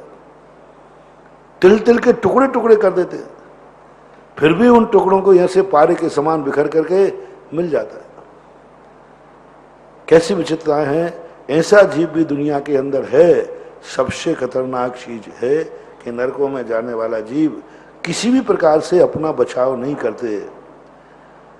अब ये नरकों के बाद आता है जम्बू दीप लमणो दादया सुमन मानो दीप समुद्रा।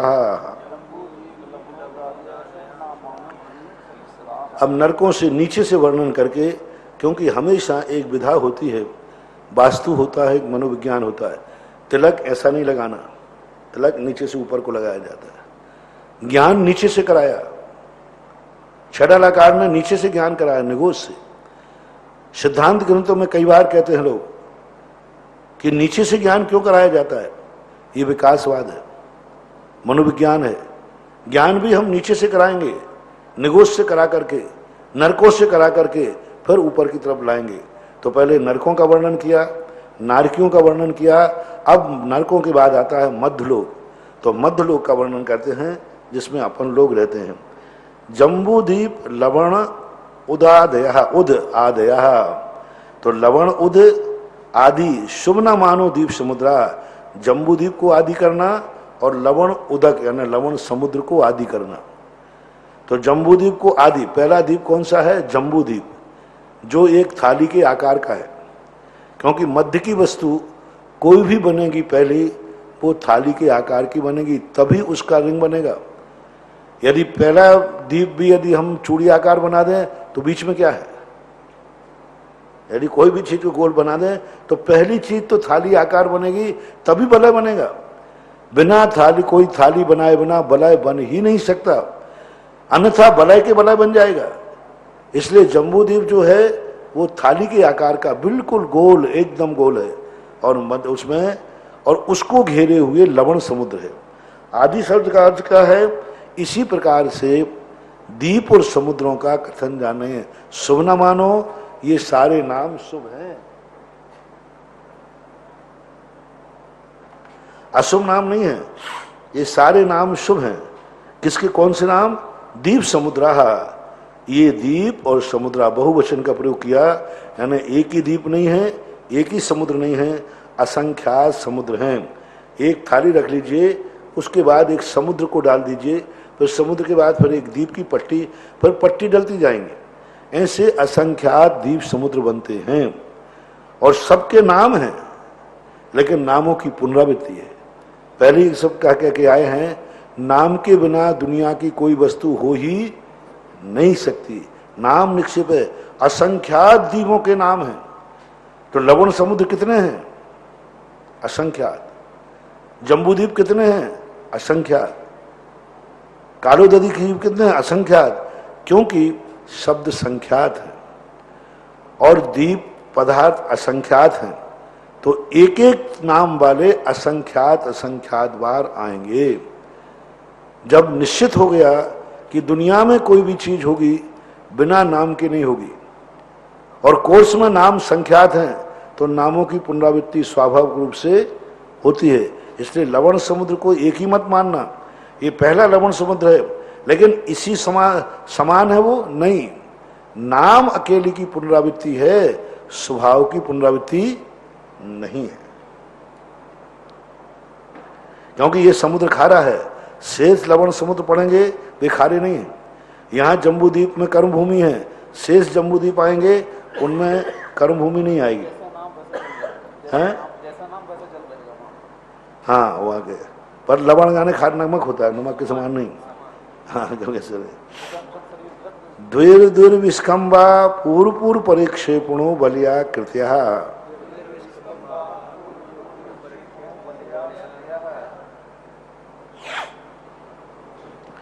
द्विर्विस्कंबा, दूने दूने विस्कंब वाले हैं। जैसे जम्बूद्वीप का जो विस्कंब आगे बता रहे हैं, जो विस्कंब है उससे दूना लवण समुद्र, लवण समुद्र से दूना धातकी खंड, ऐसा दूना दूना करते जाना चाहिए। बहुत कठिन है, बहुत कठिन है। गणित से तो अपन बाहर हो जाएंगे। 8 और 16 द्वीपों का ही वर्णन निकालने में अपन गणित से बाहर हो जाएंगे, क्योंकि एक से दूना करते जाना है, दूना करते जाइए। पूर्व पूर्व परिक्षेपणों बलिया करता है। और पूर्व पूर्व में, पूर्व पूर्व का अर्थ यहाँ दिशा पूर्व नहीं लेना, आगे आगे चारों तरफ से होगा। पूर्व शब्द यहाँ दिशावाचक नहीं है, पूर्व दिशा का आगे आगे, पूर्व पूर्व आगे आगे, ये परिक्षेपणों, परिक्षेपण ने परिक्रमा के आकार में बलिया करता है। यानी आगे के जितने द्वीप समुद्र हैं ये प्रदक्षिणा क्रम में है। प्रदक्षिणा क्रम में है तो क्या लंबी प्रदक्षिणा है, आयताकार प्रदक्षिणा है, चौकोर प्रदक्षिणा है? क्योंकि परीक्षण जो लिया ना इन्होंने परिक्षेपण, तो परिक्षेपण चौकोर भी हो सकता है। किसी वस्तु को चौकोर रख दो, चौकोर हो जाए। त्रिभुज भी परीक्षण चारों तरफ से घेर सकता है, लेकिन नहीं, बलिया करता है चारों तरफ से घेरे हुए हैं। ये किससे नाम लेना? परिक्षेपण। परीक्षण माने चारों तरफ से द्वीप घिरे हुए हैं, समुद्र है। पर आकृति शब्द इससे नहीं निकला, परिक्षेपण से आकृति नहीं, परिक्षेपण चौकोर भी हो सकता है, लेकिन बलिया करता है। वलय की आकृति है ना एकदम गोल है, बिल्कुल एकदम, कहीं से आगे पीछे निकले हुए नहीं है। तन्मध्ये मेरु नाभिवृतो योजन सत्सहस्त्र विस्कंबो जम्बूद्वीपा।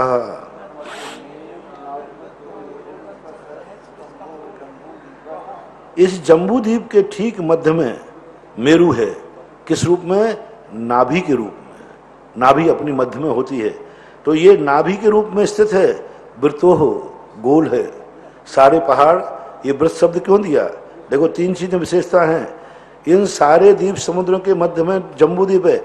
जम्बूद्वीप के ठीक बीचों बीच मेरु पर्वत है और वो नाभि के रूप में स्थित है। नाभि यानी मध्य के रूप में स्थित है। और कैसा है? आप ये कह सकते हो मध्य शब्द देने के बाद फिर नाभि शब्द का प्रयोग क्यों किया? नाभि शब्द का प्रयोग क्यों किया? क्योंकि मध्य शब्द दे दिया था? नहीं, नाभि जैसे पेट में गहरी होती है, ऐसा मेरु शब्द जम्बूद्वीप में गड़ा हुआ है। नाभि शब्द का अर्थ है, नहीं तो मध्य शब्द क्या दिया? मध्य में है, तो अपन कहते थे मध्य में है, जैसे ये ऊपर है मध्य में रख दिया। नहीं, नाभि, नाभि हमेशा पेट के अंदर धसी हुई रहती है। ऐसे ये मेरु पर्वत का जो जड़ है 1000 योजन मेरु धसा हुआ है। धसे हुए को बताने के लिए इन्होंने नाभि शब्द का प्रयोग किया।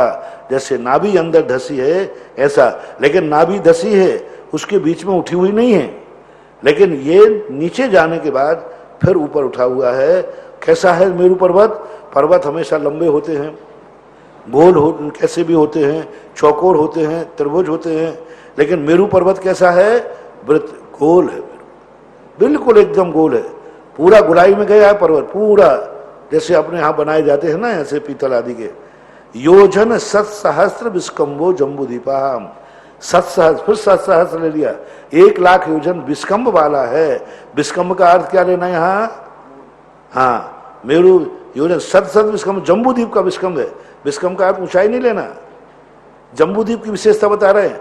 जम्बूद्वीप के नाभि में मेरु पर्वत स्थित है और जम्बूद्वीप का विस्कंब कितना है? विस्कंब माने विस्तार 1,00,000 योजन। पूर्व पश्चिम 1,00,000, उत्तर दक्षिण 1,00,000, कहीं से भी नापो 1,00,000। किसी गोल वस्तु को किसी भी व्यास से नापो तो वो व्यास, जो व्यास बनेगा वो 1,00,000 योजन का बनेगा। त्रिज्या बनेगी 50,000 की, व्यास बनेगा 1,00,000 का। यानी गोल वस्तु को नापने के लिए व्यास दिया। विस्कंबो जम्बूद्वीप, जम्बूद्वीप का व्यास 1,00,000 योजन है। भरत हैमवत हरिविधे रम्यक हिरण्यवतैरावत वर्षा क्षेत्राणि।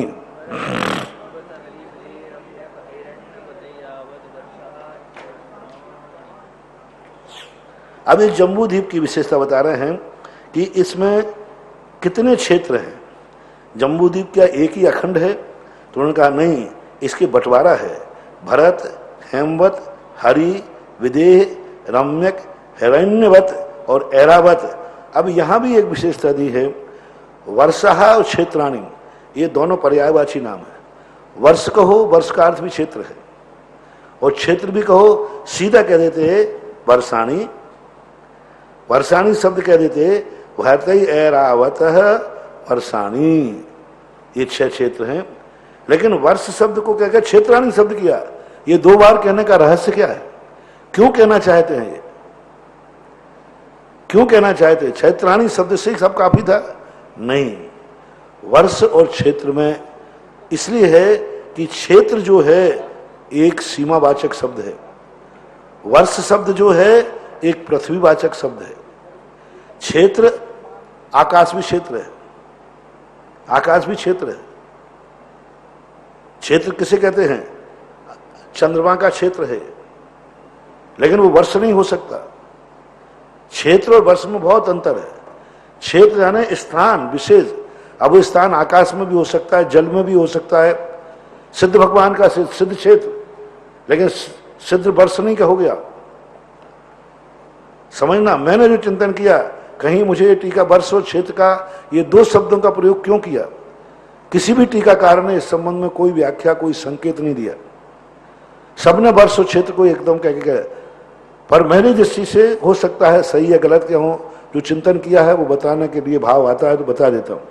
वर्ष शब्द जो है सिद्ध वर्ष नहीं कहेंगे, सिद्ध क्षेत्र कह देंगे जो आकाश में है। स्वर्ग क्षेत्र कह देंगे, स्वर्ग वर्ष नहीं कहेंगे। वर्ष उसे कहते हैं जो आधार हो, पृथ्वी हो। पृथ्वी आधार से स्थित जो होती है, पृथ्वी जो होती है, उसी को वर्ष कहते हैं। और क्षेत्र शब्द क्यों किया उन्होंने? क्योंकि क्षेत्र इन 5 पृथ्वियों का, ये 6 जो क्षेत्र हैं ये पृथ्वियां हैं और क्षेत्र हैं। तो वर्ष से क्या लगाना? ये पृथ्वी है, पृथ्वी है। और क्षेत्र से क्या लगाना? ये 3 लोक में, ये जम्बू द्वीप में ये 6 स्थान है। क्षेत्र शब्द स्थानवाचक है और वर्ष शब्द जो है आधारवाचक है, पृथ्वीवाचक है। ऐसा हमारी दृष्टि से समझ में आया। अन्यथा उमा स्वामी यदि दोनों पर्यायवाची शब्द हैं तो दोनों को एक करने की जरूरत, 2 में से एक कहना चाहिए थे, 2 कहने की जरूरत ही नहीं थी। क्योंकि नाममाला में, आपटे के कोश में, अमर कोश में, जितने भी कोश दुनिया के हैं, सभी कोशों में वर्ष और क्षेत्र एकार्थवाची शब्द में प्रयोग किया है। एकार्थवाची, सब में एक ही किया, वर्ष यानी एकार्थवाची। अब तद विभाजन पूर्वापरायता हिम्बन महाहिम्बन निषद नील रुक्म शिखरणो वर्षधर पर्वता।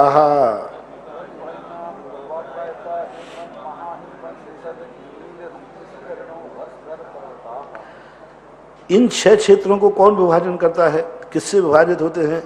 तो इन्होंने, हाँ 7 क्षेत्र, 7 क्षेत्र हुए। पहले जो बताया कि 7 हैं, 7 हैं, ठीक लेना। भरत, हेमवत, हरि, विदेह, रम्यक, हिरण्य, ऐरावत, ये 7 क्षेत्र हैं। इनको विभाजन करने के, कोई भी 6 चीजों से विभाजन करेंगे तो 7 क्षेत्र बन ही जाते हैं। ऐसा करना चाहिए। पूर्वापरायता, पूर्वापरायता का अर्थ है पूर्व और पश्चिम। पहाड़ ऐसे नहीं पड़े हैं, ऐसा बंटवारा नहीं है, उत्तर दक्षिण बंटवारा नहीं है। क्योंकि गोल चीज को हम 2 तरीके से बांट सकते हैं। गोल चीज को हम उत्तर दक्षिण भी बांट सकते थे, लेकिन नेचुरल रूप से प्रकृति से पूर्व और पश्चिम में ये पहाड़ आड़े पड़े हुए हैं। इनका नाम क्या है? हिम्बन, महाहिम्बन, निषद, नील, रुक्मी, शिखरणो, वर्षधर पर्वता। यहां भी पर्यायवाची शब्द आ गए।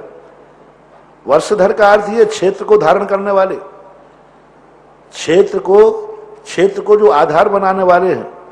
क्षेत्र के आधार जो रहते हैं वे पर्वत ही कहलाते हैं। लेकिन यहां पर्वत शब्द का अलग प्रयोग किया। यहां भी क्यों प्रयोग किया? पर्वत शब्द जो है कोई जरूरी नहीं है कि पर्वत किसी क्षेत्र का विभाजन करने वाले हों, लेकिन ये उन क्षेत्रों को आधार बना रहे हैं कि इस सीमा से यह क्षेत्र लागू होगा, इस सीमा से यह क्षेत्र लागू होगा। वर्षधर पर्वत तो इसलिए है कि ऊंचा है, पर्वतीय क्षेत्र बोलते हैं ऊंचे क्षेत्र को, धसे हुए क्षेत्र को पर्वत नहीं कहते। पर्वत का अर्थ होता है ऊंचा।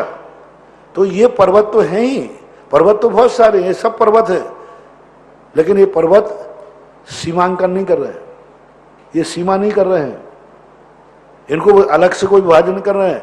तो वर्षधर, वर्षधर यानी ये क्षेत्र की सीमा करने वाले हैं, भरत क्षेत्र यहां तक रहेगा, तो उनको वर्षधर कह दिया। और ये पर्वत हैं क्योंकि ऊंचे उठे हुए हैं, इसलिए सकता है पूज्यवर उमा स्वामी महाराज बहुत बहुत कोई ना कोई गहन चिंतन में होंगे, उस समय ये सूत्र लिखा होगा, तभी उन्होंने वर्षधर पर्वता लिख दिया। नहीं तो दोनों कोशों के अनुसार वर्षधर और पर्वत का एकार्थवाची है, यानी कोशकार की भी बुद्धि नहीं जा पाई। कोश कोई चीज नहीं है, प्रति वर्ष कोश बढ़ता है, जितने मनीषी होते हैं वे कोश बढ़ाते हैं, जितने साहित्यकार होते हैं वे कोश बढ़ाते हैं, हर साल कोश बढ़ता है, क्योंकि विद्वान लोग नए नए शब्दों का प्रयोग करते हैं, नई नई व्युत्पत्ति करती हैं। भाषा पहले बनती है, व्याकरण बाद में बनती है, भाषा पहले बनती है, कोश बाद में। जितने कोश हैं ये सब बाद में बने। आज यदि अपन पूरे राजस्थान के लोग मिलकर के कोई एक किसी वस्तु की एक संज्ञा रख दें और वह साल 2 साल प्रचलन में आ जाए, कोश वाले को अपने अंदर लिखाना पड़ेगा कि राजस्थान में इस नाम वाले को यह भी कहते हैं, करना ही पड़ेगा कोश। तो पूज्यवर उमा स्वामी महाराज ने कोश की वृद्धि कर दी। अब कोशकार उसका अर्थ नहीं ढूंढ पा रहे हैं कि हम क्या करें। पर्वत और वर्षधर को अलग नहीं कर पा रहा है कोई कोशवार, कोई व्याकरण वाला। ये कहलाते आर्ष वचन। आर्ष वचन व्याकरण वाले से भी ज्यादा महान होते हैं। व्याकरण का जो ज्ञानी है वो आर्ष पे शोध करता है, यानी आर्ष के जो वचन हैं व्याकरण वाला वहां माथा टेकता है। कई बार आर्ष वचनों के लिए व्याकरण वाले यही कहते हैं, ये वचन मेरे व्याकरण से सिद्ध नहीं है, मेरे कोश से सिद्ध नहीं है। यानी आज तक दुनिया का कोई कोशकार वर्षधर और पर्वत में भेद नहीं निकाल पाया। इतने बड़े बड़े वैयाकरण हैं, इतने बड़े बड़े खोजकार साहित्यकार हैं, लेकिन कोई वर्षधर पर्वत में दो भेद नहीं कर पा रहा है।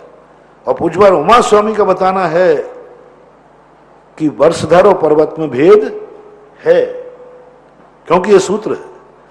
बहुत सारी चीजें ऐसी हैं, नमोकार मंत्र आर्या छंद में किसी में नहीं आता। बहुत स्पष्ट नमोकार मंत्र सदोष से आर्या छंद नहीं है। अरे तुम सदोष कहने वाले कौन हो? नमोकार मंत्र बता रहा है कि इन मात्राओं वाला भी आर्या छंद होता है, क्योंकि वो अनादि है, प्राचीन आर्ष वचन है। आर्ष वचन पर व्याकरण लागू नहीं होती। आर्ष वचनों पे को व्याकरण वाले को अपना सूत्र नया निर्माण करना पड़ेगा, लेकिन आर्ष के मुख से निकला हुआ वचन को गलत नहीं ठहरा सकते। ये नीति है साहित्यकार की। आर्ष वचन कहके उनको सम्मान देते हैं साहित्यकार। जब साहित्यकार कोई व्युत्पत्ति कोश से नहीं बना पाते हैं तो वे उस वचन को प्रणाम करते हैं, स्वीकार करते हैं, यह कहके ये आर्ष वचन है, स्वीकार है, ऐसा है। तो वर्षधर पर्वत शब्द जो ये दोनों, हेमार्जुन तपनी वैडूर रजत हेममया, इनके कलर कैसे हैं, ये किस रूप में है?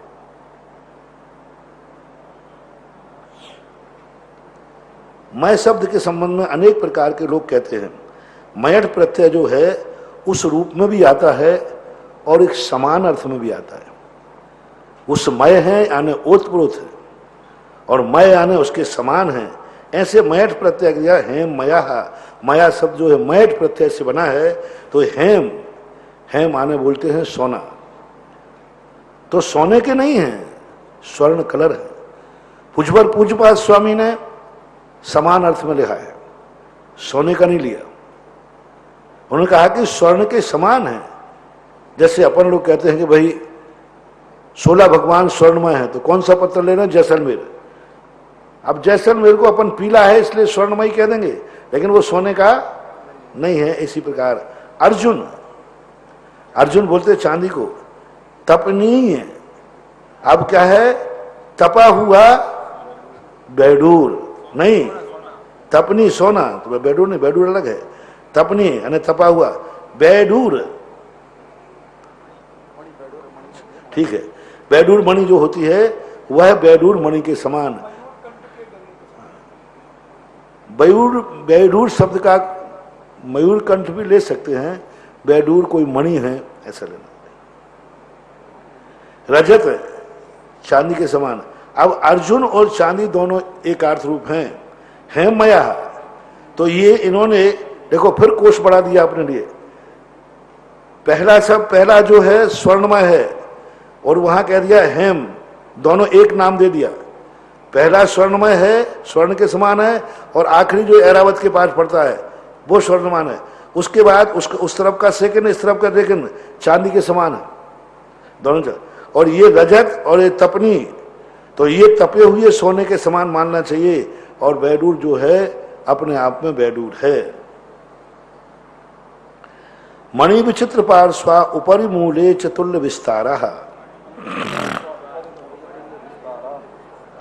मणि विचित्र, विचित्र मणि पार्श्व भाग में, पार्श्व बोलते हैं साइड में, यानी खचित है। पार्श्व का अर्थ नीचे नहीं, ऊपर नहीं, जो साइड भाग में दीवारें हैं ऐसे, इनमें पार्श्व। ऊपर मूले चतुल्य विस्तारा, ये तुल्य विस्तारा शब्द क्यों देना पड़ा? पर्वत हमेशा नीचे चौड़े, ऊपर कम होते जाते हैं, जैसे अभी मेरू पर्वत का आया था। लेकिन यह पर्वत कैसे हैं? तुल्य विस्तारा, दीवार के समान। जैसे दीवार सीधी होती है ऐसे। इसका अर्थ नहीं कि कुछ उबड़ खाबड़ नहीं है, बिल्कुल पलस्तर किए हुए नहीं, समान रूप से नाप एकदम दीवार के समान है। तुल्य विस्तार वाले, यानी नीचे जड़ के स्थान पर और ऊपर इनका विस्तार बराबर है। इन तालाबों के ऊपर, यानी ऊपर जो है शिखर नहीं बनी हुई है। यदि शिखर बने हो तो फिर तालाब आदि कैसे बनाएंगे? इसलिए फ्लैट है एकदम बराबर पे। पद्म महापद्म तिगिंच केसरी, महापुंडरीक पुंडरीका हृदयास्ते सामुपरी।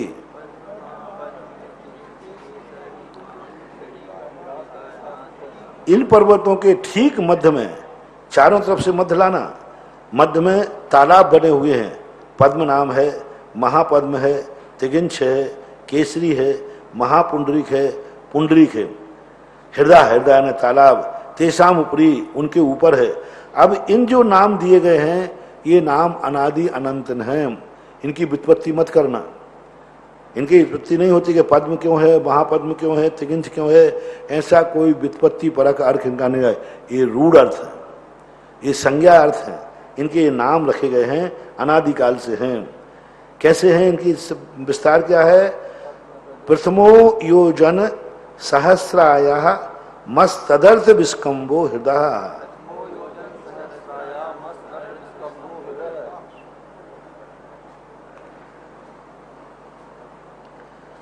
प्रथमम योजन, 1000 योजन आयाम वाला है।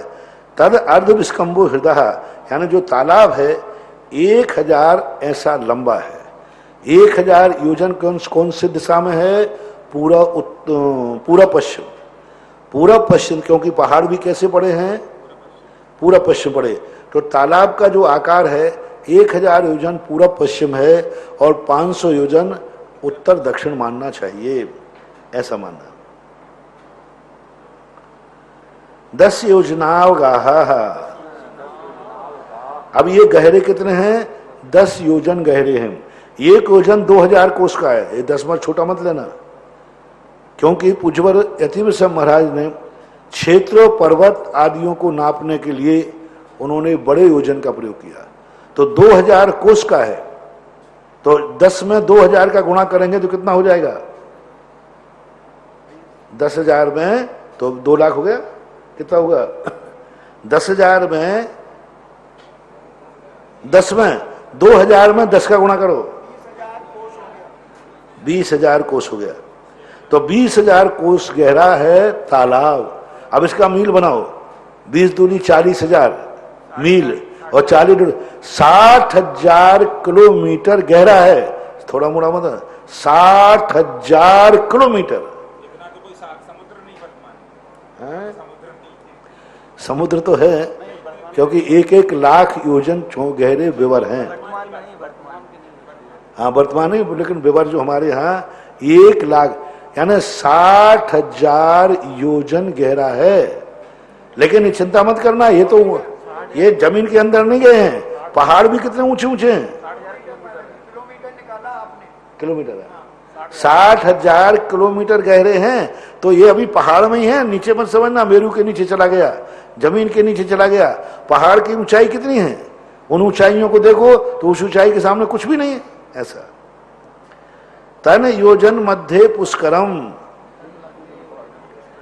उनके बीच में 1 योजन प्रमाण पुष्कर है। 1 योजन यानी 2000 कोस का फूल है। 2000 कोस 6,000 किलोमीटर लंबा चौड़ा, उसमें एक फूल है। पुष्करम योजनम तन मध्य योजनम तद दुगुण दुगुणा हृदय पुष्कराणी चाह। लेकिन इतना बड़ा फूल जो है वनस्पति का नहीं है, पृथ्वी का है। पृथ्वी का है, लेकिन कमल के आकार में कटिंग है। जैसे अपने गगन बिहारी में पत्थर के कमल अपन ने बनाए ना, तो अब उनको अपन कहते कमल ही हैं, लेकिन वो कमल है नहीं, पत्थर के पृथ्वी का है, ऐसे मानना चाहिए। तो अब वो आगे आगे के यानी ये पहले के जो हिम्मन नाम का पर्वत था, उसके तालाब की विशेषता बताई। अब आगे जो महाहिम्मन है, तब दुगुण दुगुणा पुष्कर यानी तालाब और कमल, हृदय और पुष्कर, हृदय पुष्कराणी चा, तालाब भी और फूल भी, ये सब दूने दूने हो जाएंगे। यानी दूसरे को आएगा तो 2000 योजन, 20 योजन गहरा, और इसी प्रकार कमल का भी व्यास जान लेना चाहिए। सब दूने दूने करते जाना चाहिए।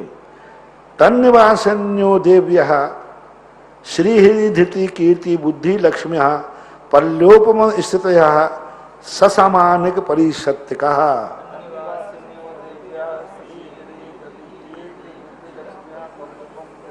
अब उन पदम के तालाब के मध्य में जो पुष्कर है, तन्निवासिन्यो देव्यः, उनमें देवियां वास करती हैं। यदि ये वनस्पति का आय होता तो देवियां वास नहीं कर पाती, उनमें देवियां रहती हैं। एक एक कमल, एक एक पदम की स्वामिनी, एक एक देवी है। श्री हरि धीति कीर्ति बुद्धि और लक्ष्मी, ये 5 पूरे 3 लोक में कहीं भी देवों में नारियों के स्त्रियों के नाम से कोई चीज नहीं है। कोई चीज नहीं स्वर्गों में स्त्रियों के नाम से, सब देवों के नाम से। सौधर मीसान सनत कुमार सब देवियों के नाम से कुछ नहीं होती, आज भी नहीं होती। क्योंकि यदि मम्मी पापा करेंगे नहीं, क्योंकि पराए घर जाएगी, तो फिर बाद में कौन, और उधर वो करेंगे नहीं क्योंकि पराए घर से आएगी। आजकल तो वो तो सरकार की नीतियों के कारण से स्त्रियों के नाम से कुछ मकान प्लाट होने लगे, बाकी करना कोई नहीं चाहता। आज तक कभी स्त्रियों की पीढ़ियां नहीं चली, पुरुषों की पीढ़ियां चलती हैं। कोई ये नहीं कहते कि ये मेरी मम्मी इतनी पीढ़ी से आई है, इतनी पीढ़ी हो गई। मात्र स्वर्गों में ये 6 देवियां हैं। कितनी हो गई? 6 देवियां हो गई, जिनके नाम से एक पर्टिकुलर स्थान है, उनके नाम से। पुरुषों के नाम से तो बहुत सारे विमान है, लोकांतिक सर्वार्थ सिद्धि के देव, लेकिन देवियों के नाम से कुछ होते ही नहीं, क्योंकि देवियां कभी अकेली रहती ही नहीं है। अब ये रहस्यमय दृश्य है यहाँ पर कि ये कुमारी होती हैं। आज तक ऐसा सुना तो नहीं कि देवियां भी कुमारी होती हैं। इनके संबंध में कोई भी जैनाचार्य कुछ भी नहीं बोल रहे हैं कि ये देवियां किस देव की नियोगनी है।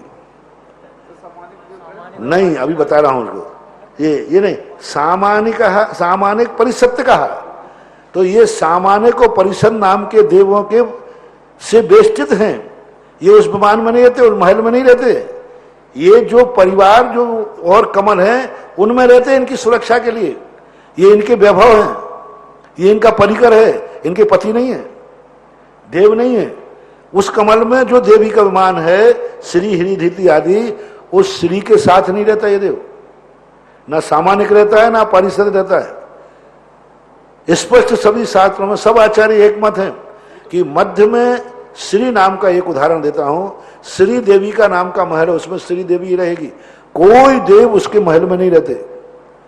पर ये देव कहां रहते हैं? जो बड़े कमल के आसपास जो मध्य में छोटे कमल हैं, उन कमलों पर भवन बने हुए हैं, उनमें सामानिक और परिषद नाम के देव रहते हैं और वो इनकी सुरक्षा के लिए रहते होंगे। अब वैभव के रूप में रहते होंगे मध्य में। लेकिन यदि ये देव होता तो देवी के साथ उसी महल में रहता। दोनों के महल अलग अलग क्यों होते? सामान्य को परिषद जातियों के विमान अलग अलग हैं। चलो एक बसर मान लेते हैं, तो फिर ये बंटवारा कैसे करोगे कि ये देवियां सामान्य की हैं कि परिषद की हैं? कौन सी देवी परिषद की है, कौन सी सामान्य की है? हाँ बिल्कुल कह रहा हूं, वो भी कह रहा हूं। पहली बात तो सामान्य को परिषद देवों का बंटवारा कैसे करोगे? 6 का ये आगम नहीं है। तीसरी बात, सामान्य को परिषद एक नहीं है, एक नहीं है, बहुत सारे देवन। एक देव की अनेक देवियां हो सकती हैं, लेकिन एक देवी के अनेक देव नहीं हो सकते। और इस श्री नाम की जो देवी है, इसके भी हजारों देव हैं, सामान्य और परिषद दोनों हैं, क्योंकि एक ही नहीं है, ये बहुत संख्या में बने हुए हैं।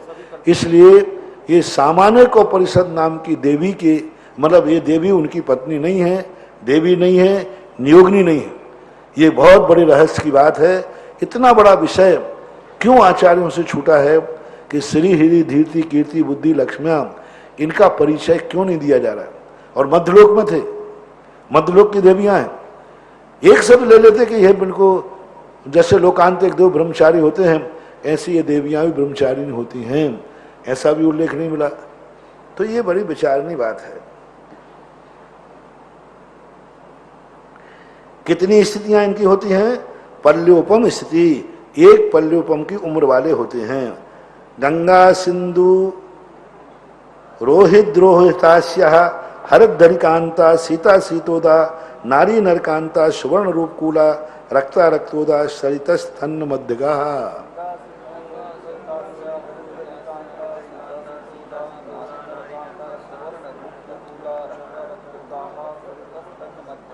क्योंकि बड़े बड़े जो तालाब होते हैं उनसे नदियां निकलती हैं।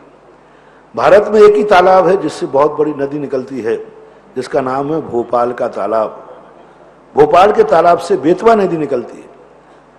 और यूं मानो कि नदी से कोई तालाब बना है तो वो भोपाल का तालाब।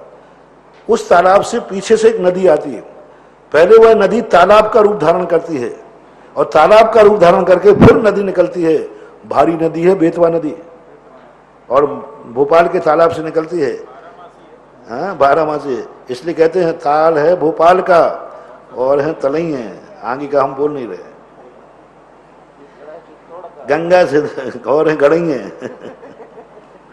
यज्ञ गंगा, गंगा सिंधु और रोहित, ये जो नदियां हैं, ये नदियां इन्हीं तालाबों से निकलती हैं। तो ये जो नदियों के नाम आपको हैं, 14 नाम हैं, 14 नाम हैं। तो गंगा सिंधु रोहित, ये पहले जो तालाब है, इस तालाब में मध्यगा ठीक तालाब के मध्य से निकलती है। यानी तालाब को अभी 1000 योजन ऐसा बनाया था पहला तालाब, और 500 ऐसा।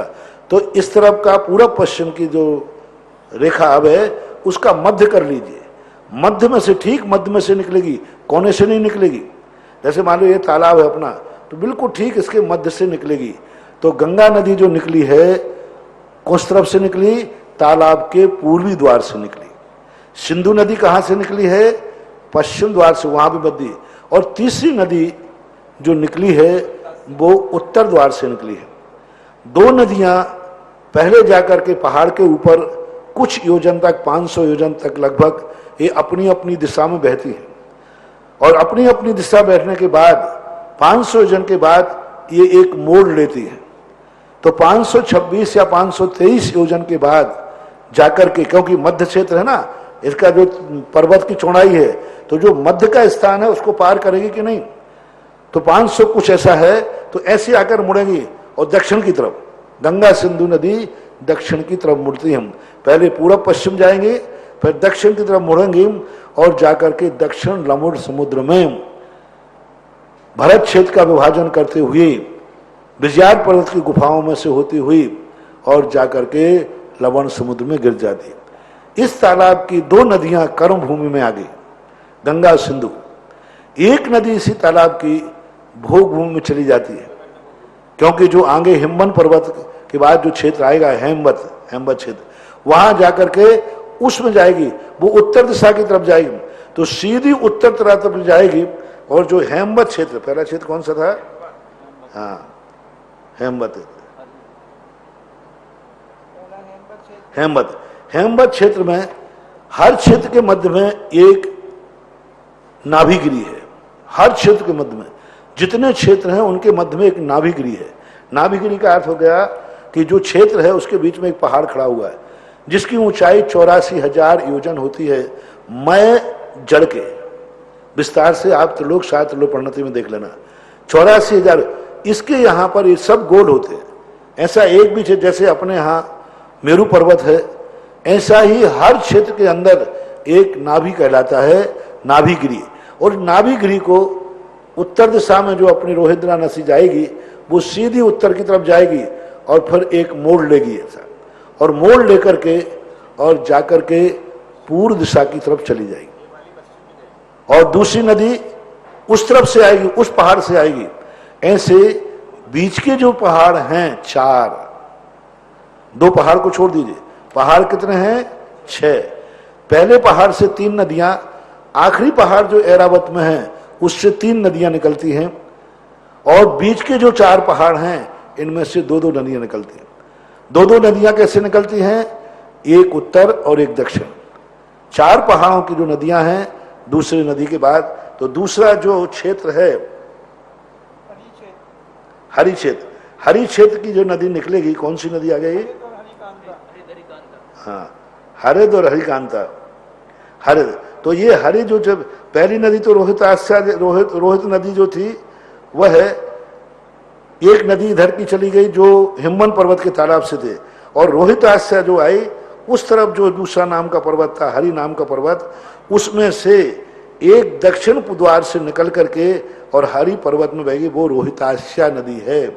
और एक जो हरि नाम की नदी है वो जाकर के विधेय क्षेत्र, उन्होंने भरत हेमवत फिर हरि में जाकर के, पहले हेमवत आएगा, भरत के बाद हेमवत के बाद हरि। तो जो हरि है नाम में यहाँ वहाँ हो सकता है, आप लोग बैठा लेना। नहीं ना, आप बोलो मत, हमें गर्व। हरि जो है दूसरा नंबर का क्षेत्र नहीं है, तीसरा क्षेत्र है। हेमवत है दूसरा क्षेत्र, तो हरि वाला, तो उसमें जाकर के ये हरिकांता आएगी। और विधेय क्षेत्र के अंदर सीतोदा आएगी। अब सीता जो नदी है किस पहाड़ से निकलेगी? हिमवन महाहिमवन निषद से। निषद और नील, यानी जो निषद पर्वत है भरत क्षेत्र की तरफ है, अपनी तरफ है, और नील पर्वत वहां उस तरफ है, ऐरावत की तरफ, दोनों बराबर हैं। तो सीता नदी निषद पर्वत से निकलती है और सीतोदा नदी नील पर्वत से निकलती है, और दोनों नदियां कहाँ आएंगी? विधेय क्षेत्र में आएंगी, जो किसको घेरेंगी? जो सीधे क्षेत्र बह करके मेरू पर्वत तक आएंगी। मेरू का एक पाव हिस्से का चक्कर लगा करके और सीधे पूर्व दिशा की तरफ मुड़ जाएगी। एक नदी पश्चिम दिशा की तरफ मुड़ जाएगी, जो विधेय क्षेत्र का विभाजन करते हैं। विधेय क्षेत्र को जो बंटवारा होता है वो बंटवारा करने वाली सीतोदा नदी है। तो ये सीधे 4 टुकड़े कर देती है विधेय क्षेत्र के। 4 टुकड़े कर बीच में विजयात पर्वत आते हैं, तो वे विजयात पर्वत के फिर अपने अपने अलग अलग टुकड़े करते हैं। फिर विजयात पर्वत में से गंगा सिंधु नदियां निकलती हैं। हर क्षेत्र विधेय क्षेत्र में गंगा सिंधु नदी होती है। 6 खंड जो बनते हैं वे गंगा सिंधु से बनते हैं। वो मुख्य नदी नहीं कहलाती, उपनदी कहलाती है। लेकिन हर जितने भी जहां जहां 6 खंड आएंगे सब में गंगा सिंधु होगी। पूरे 2.5 द्वीप में कितनी गंगा सिंधु? वो गंगा सिंधुएं जो निकलती हैं वे 6 भागों को 6 खंड करती हुई जाती हैं। ऐसा संक्षेप कथन जानना चाहिए। और इसी प्रकार से आगे जो नारी नरकांता और सुवर्ण रूप कूला रक्ता रक्तोदा हैं, ये उत्तर की तरफ यानी विदेश क्षेत्र के बाद जो क्षेत्र पड़ते हैं, पर्वत पड़ते हैं, उनका विभाजन करते हैं। सरितः तन मध्यका, तन मध्यका के दो अर्थ होते हैं। तन मध्यका का अर्थ है तालाब के मध्य से निकलती है, एक अर्थ। दूसरा पहाड़ के मध्य में बहती हैं। तीसरा अर्थ जब वो नीचे गिर के जाती हैं तो क्षेत्र के मध्य में से बहती हैं। मध्य का शब्द के तीन अर्थ। तालाब का मध्य, बहने का समय निकलते ही ठीक वो यहां वहां नहीं लहराएंगे, वो अपने आप में वो सीधी बहती जाती। और जब क्षेत्र में पहुंचेंगी तो क्षेत्र के ठीक मध्य में जाके बहती हैं। यहां से सीधे मध्य को पकड़ेंगी वो, और मध्य में पहुंचने के बाद अपना मोड़ बनाते हैं, इसलिए इनको मध्यगा कहते हैं। और मध्यगा शब्द का अर्थ होता है मध्य में जाके गिरती हैं। गिरती का अर्थ बहती हैं, गिरती का अर्थ बहती हैं, यानी बहना होना है तो वो मध्यगा बोलते हैं। द्वयोर द्वयोः पूर्वः पूर्वगाः, हाँ वो ही हैं, ये दो दो नदियां हैं, और पूर्व और अपरगाह, यानी पूर्व में और पूर्वगाह, पूर्व में जाकर के पूर्व में जाके गिरती हैं। गा शब्द का अर्थ एक और है, यहाँ पूर्वगा शब्द का पूर्व समुद्र में गिरती है। पूर्व में जाने वाली नदी कहाँ गिरेगी? पूर्व समुद्र में। शेषास्तु परगाह, जो दूसरी नदी है शेष, वो अपरगा यानी पश्चिम समुद्र में जाके गिरती हैं। अब यहाँ पर एक विचारणीय प्रश्न है कि गंगा सिंधु जो हिमवन पर्वत से और आखिरी जो ऐरावत पर्वत में भरत क्षेत्र में बहती हैं, इन नदियों को सूत्र क्यों नहीं लिखा कि ये कौन से द्वार से निकलती हैं और कौन से समुद्र में गिरती हैं? गंगा सिंधु दक्षिण समुद्र में गिरती है और पूर्व पश्चिम में निकलती है और दक्षिण से गिरती है। इनका वर्णन तत्वार सूत्रकार किससे निकाला जाए, कोई भी संकेत यहां नहीं दिया गया। द्वयोर द्वयोर पूर्व का द्वयोर द्वयोर कह रहा, बल्कि दो द्वयोर कहा जा रहा है, बल्कि एक पद में से तीन नदियां भी निकल रही हैं। दो पद में यहां से तीन, आखिरी ऐरावत के समय पे तीन। इन तीन नदियों के संबंध में पूज्यवर उमा स्वामी महाराज क्यों कोई नहीं संकेत दे रहे हैं, बहुत बड़ा विचारणीय प्रश्न है। पूर्व का द्वयोर कह दिया, लेकिन दो कहाँ तीन है। हालांकि बैठ जाएगा, वर्णन तो बैठेगा, लेकिन अभी जब जिन्होंने पूर्व का शब्द का प्रयोग किया तो ये दो नदियां तो दक्षिण में गिरती हैं, गंगा सिंधु, और अंत की जो दो नदियां हैं, कौन सी थी दो अंत की? रक्ता रक्तोदा, ये नदियां जाके उत्तर समुद्र में गिरती हैं, लवण समुद्र में। तो यहाँ किससे निकाला जाए दक्षिण समुद्र और किससे निकाला जाए उत्तर समुद्र, ये बड़ा विचारणीय है। अब द्वयोर शब्द का हम ऐसा तो निकाल सकते हैं कि एक क्षेत्र में दो नदियां ही बहती हैं, तीन नहीं बहती। भले एक तालाब से तीन निकली हो, लेकिन एक क्षेत्र में बहती कितनी है? दो से ज्यादा नदी नहीं बहेंगे। इसलिए द्वयोर मध्य का शब्द का प्रयोग हम निकाल लेंगे यहां से, द्वयोर पूर्वा पूर्वगाह, खींचतान करके समझाने के लिए, क्योंकि आचार्य की वाणियों पर संदेह नहीं, तो कह देंगे ठीक है, एक एक क्षेत्र में दो दो नदियां बहती हैं, लेकिन फिर भी मन तो नहीं मानेगा ना। मन तो यही कहेगा एक पद्म से तीन नदियां बहती हैं, ये आप इस सूत्र में कहां से निकालोगे? पहले पद्म से तीन नदियां निकलती हैं, तत्वार सूत्र से कहां से निकालोगे? आखिरी पर्वत में तीन नदियां निकलती हैं, रूपकूला, रक्ता और रक्तोदा, ये तीन नदियां एक हृदय से निकलती हैं। ये तत्वार सूत्र से कहीं नहीं निकल रहा है। अन्न आगम से तो निकल जाएगा, लेकिन तत्वार सूत्र से नहीं निकलता। क्यों नहीं पूज्यवर इस बात को कहना चाहते हैं, क्यों नहीं निकाला गया? क्योंकि निकालना तो उनको पड़ेगा। पर्वत 6 हैं, वो कहेंगे उनके हम नहीं मान रहे कि उनकी मान्यता है कि एक तालाब से तीन नदियां निकलती नहीं, तो उनको निकालना तो पड़ेगा, क्योंकि नदियां उन्होंने 14 की हैं और पहाड़ पद्म कितने हैं? 6 पद्म हैं, 6 सरोवर है, नदियां 14 हैं, तो किन्हीं ना किन्हीं दो सरोवरों में से तीन निकालना ही पड़ेगा। इसलिए ऐसा तो अपन नहीं कह सकते हैं कि इनका मत हो, लेकिन ये जरूर है कि तत्वार सूत्र से इन दो पद्मों से 3 नदियां निकलेंगी, ऐसा किसी सूत्र से स्पष्ट नहीं हो रहा है। ये विचारणीय प्रश्न है। चतुर्दश नदी सहस्त्र परिवर्ता से सात प्रकार बता दिया, से 7 प्रकार शेष नदी पश्चिम समुद्र में जाके गिरती हैं, लेकिन उत्तर दक्षिण में गिरती हैं, ये यहां से नहीं आ रहा है। चतुर्दश नदी सहस्त्र परिवृता गंगा सिंधुआदयो नद्या। जी शेष पश्चिम में जाएंगी, पूर्व में, पूर्व पश्चिम नहीं, पूर्व पश्चिम, हाँ पश्चिम नहीं, पहली एक नदी पूरब को जाएगी, दूसरी नदी पश्चिम में जाएगी। ऐसा पश्चिम समुद्र में गिरेगी, निकली तो उत्तर, पूरा उत्तर दक्षिण में है, लेकिन जाके गिर करके वो पूरा पश्चिम में हो जाता है। बहती निकली तो उत्तर दक्षिण है, लेकिन क्षेत्र में आकर के पूरा पश्चिम हो जाता है।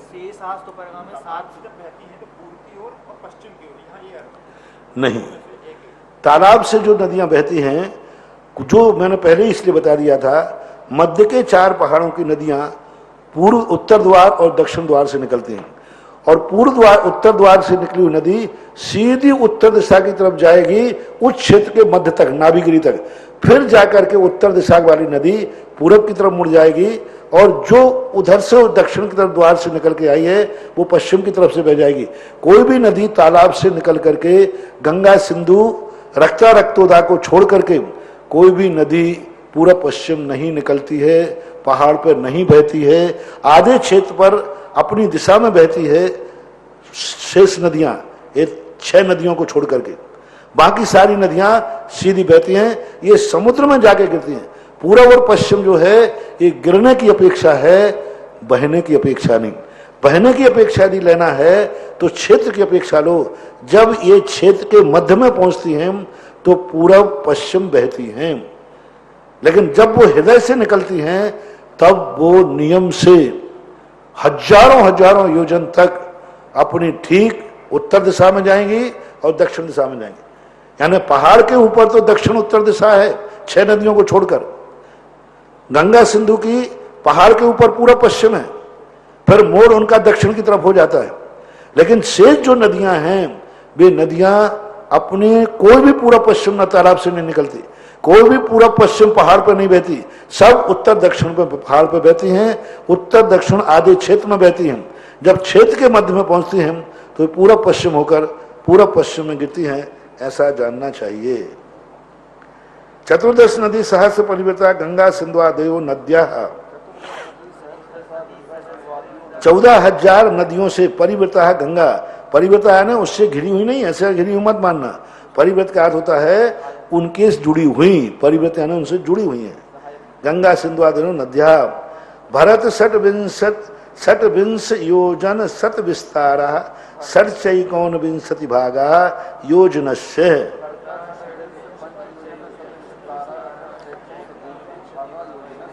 भरत क्षेत्र का जो विस्तार है वो कितना है? 6 योजन 7 विस्तारा 6 भागा योजनस्य, यानी कितना हो गया? 526 सही। 6 भागा कैसे लगाना? भरता भरत 6 पंच योजन 7 526 योजन विस्तारा, और अधिक कितना है? 6/6 भागा 19 का 6वां भाग। 6 भागा योजना से यानी 19 का 6वां भाग 6/19, 526 सही 6/19 योजन बनता है। तद दुगुण विस्तारा वर्षधर वर्षा विदेहांता। समझना, यहां पूज्यवर उमा स्वामी महाराज जानते थे कि वर्षधर का अर्थ पर्वत है, जानते थे कि वर्षा का अर्थ क्षेत्र है, तभी देखो यहां क्या कह दिया उन्होंने, अब पर्वत नहीं कहा यहां पर वर्ष और वर्षधर वर्षा विदेहान था, यानी वर्षधर से क्या ले लिया इन्होंने? पर्वत, और वर्षा से क्या ले लिया? क्षेत्र। इससे सद है कि उनको ज्ञान था। लेकिन वहां दो क्यों कह रहे? जब पूज्यपाद स्वामी को ज्ञान था कि वर्षधर पर्वत का पर्यायवाची है, तो पर वहां वर्षधर पर्वता क्यों कहा? तब अपन को कुछ सोचना पड़ेगा कि पूज्यवर का कोई ना कोई रहस्य तो नहीं है। इसलिए अब यहां देखो, वर्षधर वर्षा विदेहांता, ये यहां वर्षधर वर्षा शब्द अपन को ये बताने के लिए कहा, तुम मुझे बुद्धू मत समझना कि मैं पर्यायवाची नहीं जानता था, ये तो मुझे भी ज्ञान था, मैं आगे बता दूंगा। विदेहांता कहां तक ले जाना?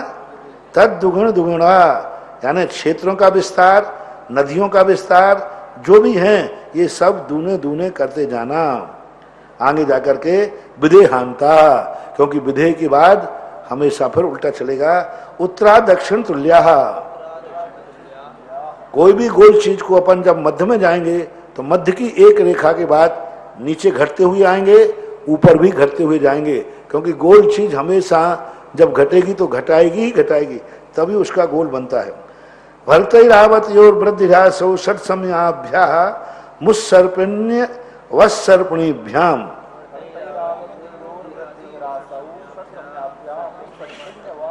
भरतैरावत, भरत ऐरावत में दो क्षेत्रों की विशेषता बता रहे हैं। भरत ऐरावत यो हो वृद्धिरासौ। अब भरत ऐरावत यो हो, यो जो यो विभक्ति है षष्ठी में भी बनता है, द्विवचन है। षष्ठी का द्विवचन और सप्तमी का द्विवचन, ये दोनों में यो बनता है। तो कई लोग ये कहते हैं भरत ऐरावत का वृद्धि ह्रास होता है। टीकाकारों ने भरत ऐरावत यो सप्तमी विभक्ति लिया, भरत ऐरावत में वृद्धि ह्रास होता है। दोनों समझना, मैंने दोनों बता दिए। वृद्धि ह्रास, वृद्धि भी होती है और ह्रास भी होती है। यदि आप भरत और ऐरावत में वृद्धि ह्रास नहीं मानेंगे तो फिर अपन को यही मानना पड़ेगा यही क्षेत्र है, यानी जो। तो आज 526 योजन कैसे बनाओगे? कहां पहुंचोगे? चीन को मिलाओगे कि इराक को लोगे कि पाकिस्तान, किसको मिलाओगे? 526 योजन घटित नहीं हो रहा है। और यदि यही क्षेत्र को मानते हैं तो इसका आकार घटित नहीं हो रहा है। आकार जो है धनुषाकार है। भरत क्षेत्र समुद्र के यहां धनुषाकार है, अपने यहां धनुषाकार बन ही नहीं रहा है। समुद्र तो बन रहा है, धनुषाकार का अर्थ होता है तीन तरफ से समुद्र है, तो तीन तरफ से समुद्र तो है, लेकिन धनुष नहीं बन रहा है। क्यों नहीं बन रहा है? क्योंकि पृथ्वी का ह्रास हो गया, समुद्र में डूब गई पृथ्वी, धनुष आकार में मिल गया। ऐसा मानना चाहिए। अन्यथा भारत क्षेत्र जो नीचे आर्यखंड है वो इस प्रकार धनुषाकार आना चाहिए, वो आज घटित नहीं हो रहा है। बहुत सारे प्रश्न खड़े हो जाएंगे। तो वृद्धि भरत ऐरावत वर्तमान शंका बहुत है भौगोलिक में। अपन एक प्रश्न को सुलझाएंगे 10 प्रश्न और खड़े हो जाएंगे। तो वृद्धि ह्रास षट समयाभ्याम 60 समयों के द्वारा वृद्धि ह्रास होता है। 60 समय कौन से हैं? सबको मालूम, पहला दूसरा तीसरा चौथा बार। सुषमा सुषमा, सुषमा सुषमा दुखमा, दुखमा सुषमा, दुखमा और दुखमा दुखमा, ये 6 कालों के माध्यम से विभाजन। उत्सर्पणी अवसर्पणी भ्याम, ये 6 काल उत्सर्पणी के और 6 काल अवसर्पणी के माध्यम से ताभ्यामपरा भूमियो वस्थितः और ताभ्या, इनके अलावा यानी भरत और ऐरावत के अलावा क्षेत्र 2 ही थोड़ी है, क्षेत्र तो 7 थे। तो 7 क्षेत्रों में 2 में तो आपने बता दिया कि वृद्धि ह्रास होता है। शेष क्षेत्रों की व्यवस्था क्या है? ताभ्याम अपरहा भूमियो, और जो अपर हैं, जो शेष बचे, उन भूमियो अवस्थिता, उनमें जो हैं ताभ्याम। कौन सी भक्ति है? ताभ्याम है, ताभ्याम नहीं, अपरहा भूमि अवस्थिता, उनमें यानी जो अपर हैं उनमें भूमि अवस्थित हैं। वो तो है, अपर तो है, ताभ्याम नहीं नहीं, ताभ्याम तो है, लेकिन ताभ्याम कौन सी 2? अपरा, ताभ्याम अपरा, ठीक है। ताभ्याम अपरा का अर्थ इन 2 के अलावा। ताभ्याम यानी उन 2 के अपर जो शेष भूमियां पड़ी, भूमियो अवस्थिता, वे अवस्थित हैं। अवस्थित का अर्थ क्या है? स्थिर तो भरत ऐरावत भी लेकिन उनमें कोई वृद्धि ह्रास नहीं है, क्योंकि भोग भूमि है और विधेय क्षेत्र कर्म भूमि है। तो विधेय क्षेत्र में भी कोई वृद्धि ह्रास नहीं होता। जो व्यवस्थाएं एक बार चल रही हैं वो चलती रहती हैं हमेशा, ऐसा मानना चाहिए। एक द्वि त्रिपल्योपम स्थितियो हेमवतक हरिवर्षक देव कुर्वका।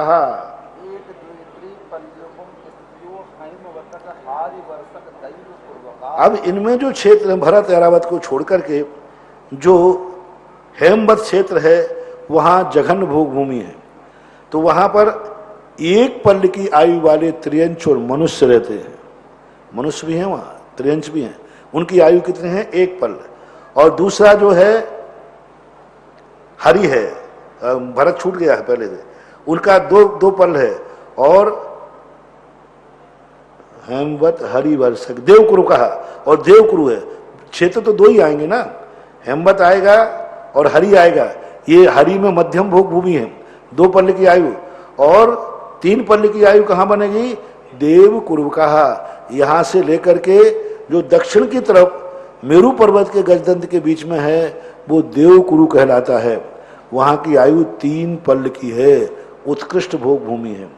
तथोत्तराह, इसी प्रकार से विधेय क्षेत्र के उस तरफ वाला लगा लेना, उस तरफ वाला कहलाता है भोग उत्तर कुरु। तो उत्तर कुरु की भूमि और नील पर्वत के बाद जो क्षेत्र पड़ेगा उस क्षेत्र का, और उसके बाद 2 क्षेत्र जो पड़ेंगे उन क्षेत्रों में भी इसी प्रकार लगाने दे, पर उल्टा लगाना। यहां से क्रम लगाएंगे तो वहां से वहां के बाद उल्टा क्रम चलेगा, ऐसा मानना चाहिए। विदेहेषु संख्ये काला, विधेय क्षेत्र में संख्यात वर्ष जानना चाहिए। लेकिन ये वर्ष क्यों लगाना? क्या विधेय क्षेत्र में एक दिन की उम्र नहीं होती, एक मुहूर्त की उम्र नहीं होती? होती है। लेकिन यहां उत्कृष्ट स्थिति की वर्णन चल रहा है। भोग भूमि में जघन और उत्कृष्ट होती नहीं है लेकिन यहां जो संख्या काल दिया ने संख्यात वर्ष, वर्ष शब्द का प्रयोग भी नहीं किया, संख्यात काल शब्द का प्रयोग कर दिया, तो अपन संख्यात वर्ष लगाएंगे। लेकिन इसको उत्कृष्ट स्थिति मानना। विधेय क्षेत्र में भी अकाल मौत होती है। भरतस्य विस्कंभो जम्बूद्वीपस्य 90 शतभागः। एक दूसरी बात विधि बताई उन्होंने, जो बात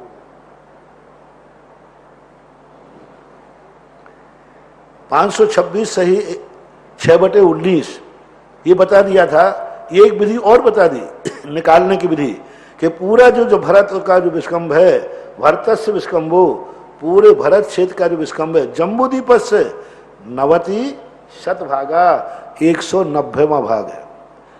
यानी पूरा जम्बूद्वीप कितना है?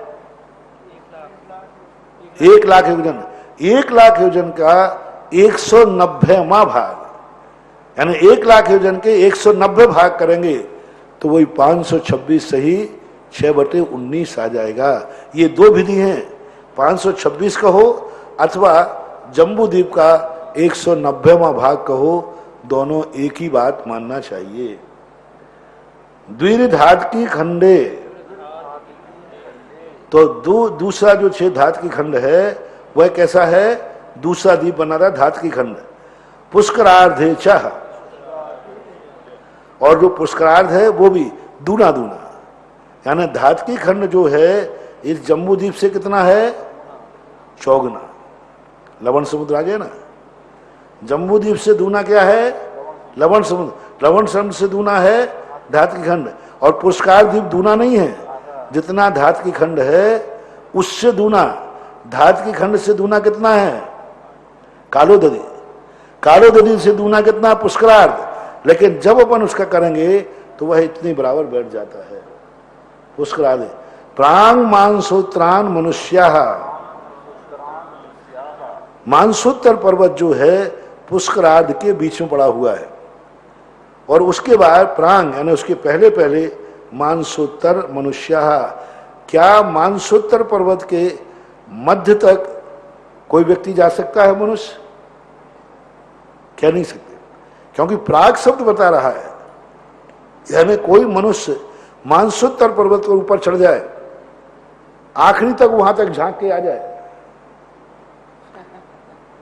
हाँ जाए तो जाए, लेकिन नहीं जा सकता। प्राग शब्द से ये लगना चाहिए, कई लोग यही कहते हैं कि मानसोत्तर पर्वत के ऊपर रिद्धिधारी मुनिराज चले जाएंगे, क्योंकि अकृत्रिम चैत्यालय है मानसोत्तर पर्वत के ऊपर, विद्याधर जा सकते हैं, ऐसा कहते हैं लोग। लेकिन पूज्यवर उमा स्वामी महाराज के अनुसार नहीं जा सकते। प्राग शब्द उन्होंने प्रयोग कर लिया। यदि वो जा सकते तो मानसोत्तर पर्वत अंत मानते, मानसोत्तर पर्वत तक मनुष्य जा सकते हैं, ये शब्द का प्रयोग ना करके उन्होंने क्या किया, प्रांग मानसोत्तर मनुष्य, मानसोत्तर के पहले, यानी जो मानसोत्तर पर्वत है उसके पहले जाते, यानी मानसोत्तर पर्वत पर भी मनुष्य नहीं जाएंगे।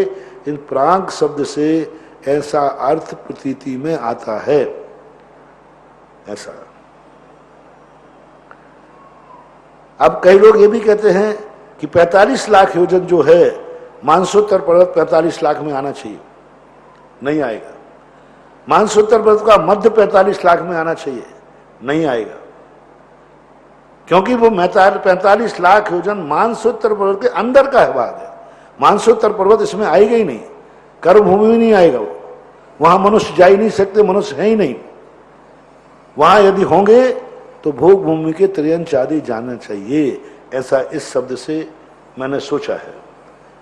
हालांकि आगम में टीकाकारों ने इस शब्द को इस प्रकार का विभाजन नहीं किया कि मनुष्य वहां नहीं जा सकते प्राग शब्द से, बस इतना तो किया पहले तक मनुष्य, लेकिन ऐसा लग रहा है इस शब्द से कि ऐसा होना चाहिए। आर्यामलेशास्य, और जो मानसोत्तर पर्वत का है स्थान है, इनके अंदर दो भाग हैं, आर्य और मलेक्ष। मनुष्य दो प्रकार के हैं, आर्य मनुष्य और मलेक्ष मनुष्य। भरतैरावत विदेहा कर्म भूमियो न्यत्र देव कुरुत्तर कुरुभ्यः।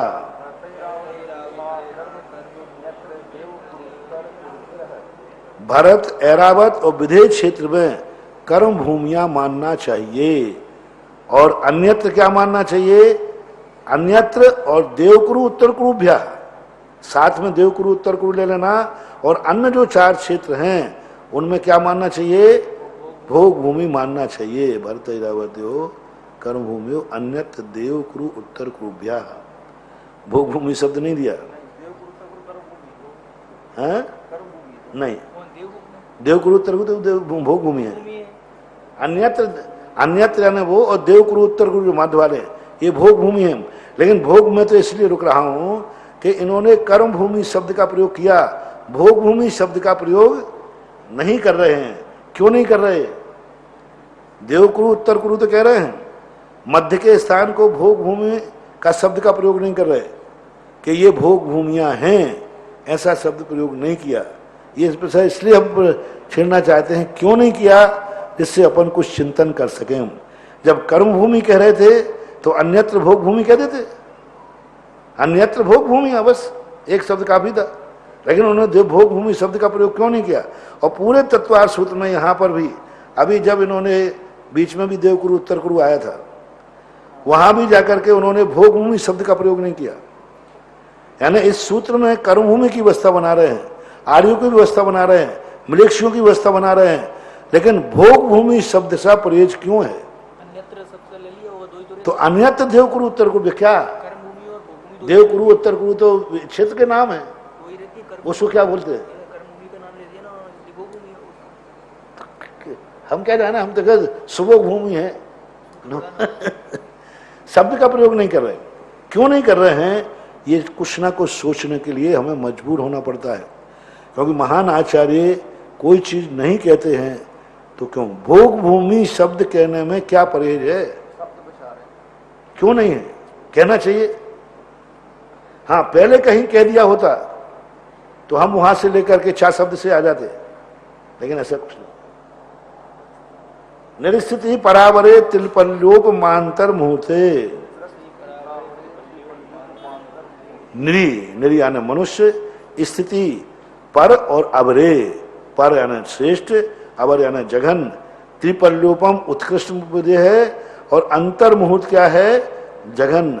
यानी अब निरस्थिति, मनुष्यों की जघन्य स्थिति जो है 3 पल भोग भूमि की अपेक्षा, और अंतर मुहूर्त जघन्य स्थिति कर्म भूमि की अपेक्षा रहना, क्योंकि भोग भूमि में उत्कृष्ट और जघन्य कोई भेद नहीं है। जिस भूमि की जितनी भू है उतनी, एक पल है तो एक पल ही रहेगी, एक समय कम नहीं, एक समय ज्यादा नहीं, ऐसा। लेकिन ये मुहूर्त सब जो है कर्म भूमि की अपेक्षा है। त्रियज्ञोनि जानाम च, अब त्रियज्ञ योनि शब्द जो है योनज योनिजानाम च, यानी जो त्रियज्ञ योनि वाले हैं उनका भी यही जानना चाहिए। अब ये भी आर्ष वचन ही है, रूढ़ वचन है। किसी भी संसद ने, किसी भी कोशकार ने त्रियंचों के लिए त्रियज्ञ योनि शब्द का प्रयोग नहीं किया, कहीं भी नहीं। किसी भी शास्त्र में, किसी मतकार ने त्रियंच शब्द का प्रयोग किया है, त्रियच शब्द का प्रयोग किया, त्रियक शब्द का प्रयोग किया, लेकिन त्रियंच योनि शब्द का प्रयोग नहीं किया। हाँ, तिरछा तिरछा, टेढ़ा बेड़ा, त्रियंच। तो त्रियक का अर्थ ठीक है, त्रियंच टेढ़े मेढ़े होते, उनका कोई संस्थान नहीं होता। त्रियंचों का कोई संस्थान नहीं होता, क्योंकि त्रियंच अनेक अनेक प्रकार के संस्थान वाले होते हैं, विचित्र प्रकार के। तो इस अपेक्षा से उनको त्रियक कहते हो, टेढ़े बेड़े होते हैं। लेकिन त्रियक योनि जान, योनि शब्द क्यों लगाया तिरंगा? मनुष्य योनि को नहीं लगाया। और उधर जब त्रियंचनी की बात करेंगे, त्रियंच योनि मति, पूज्यवर वीरसेन स्वामी, तो यहां मनुष्य योनि मति लगा देते। तो मनुष्य के साथ योनि नहीं लगाना, देव के साथ योनि नहीं लगाना, नारकियों के साथ योनि नहीं लगाना, मां त्रियंच के साथ योनि लगाना, ये जैन दर्शन का रहस्य क्या है? कोई टीकाकार इस टीका योनि शब्द पर नहीं बोल रहे। और सबको मालूम है कि त्रियंच योनि शब्द जो है ये कोश वाय है, व्याकरण वाय है। शब्द कोश में त्रियंचों के लिए त्रियंच योनि किसी ने नहीं माना, ये आर्ष वचन है। अब आर्ष वचन है तो आर्ष वचन की टीका आर्षों को करना चाहिए, टीकाकारों को इसका खुलाना करना चाहिए था कि योनि शब्द क्यों लगाया, क्या जरूरत पड़ गई जैनाचार्यों के लिए त्रियंच के साथ योनि शब्द जोड़ने की। रहस्य जरूर कुछ ना कुछ है, लेकिन रहस्य क्या है यह बहुत गंभीर है। कोई निर्णय की स्थिति में पहुंचना कठिन है, इसलिए आज नहीं क्या करेंगे। और इस प्रकार ये तीसरा अध्याय लोग समझ रहे थे कि सरल है, सामान्य है, नहीं, बहुत विषय है। फिर भी मैंने बहुत संक्षेप में समझाया। इन नदियों को, इन सबको समझाने में बढ़िया बोर्ड रखो, चाक रखो और फिर समझाएं तो पूरे 10 दिन में एक अध्याय हो पाएगा।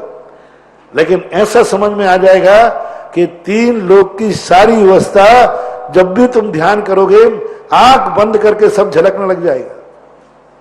और जब भी आंख बंद करोगे सब चीज आ जाएगी, जैसे अपन को पढ़ते पढ़ते सब चीज एकदम ज्ञान में आ जाती है।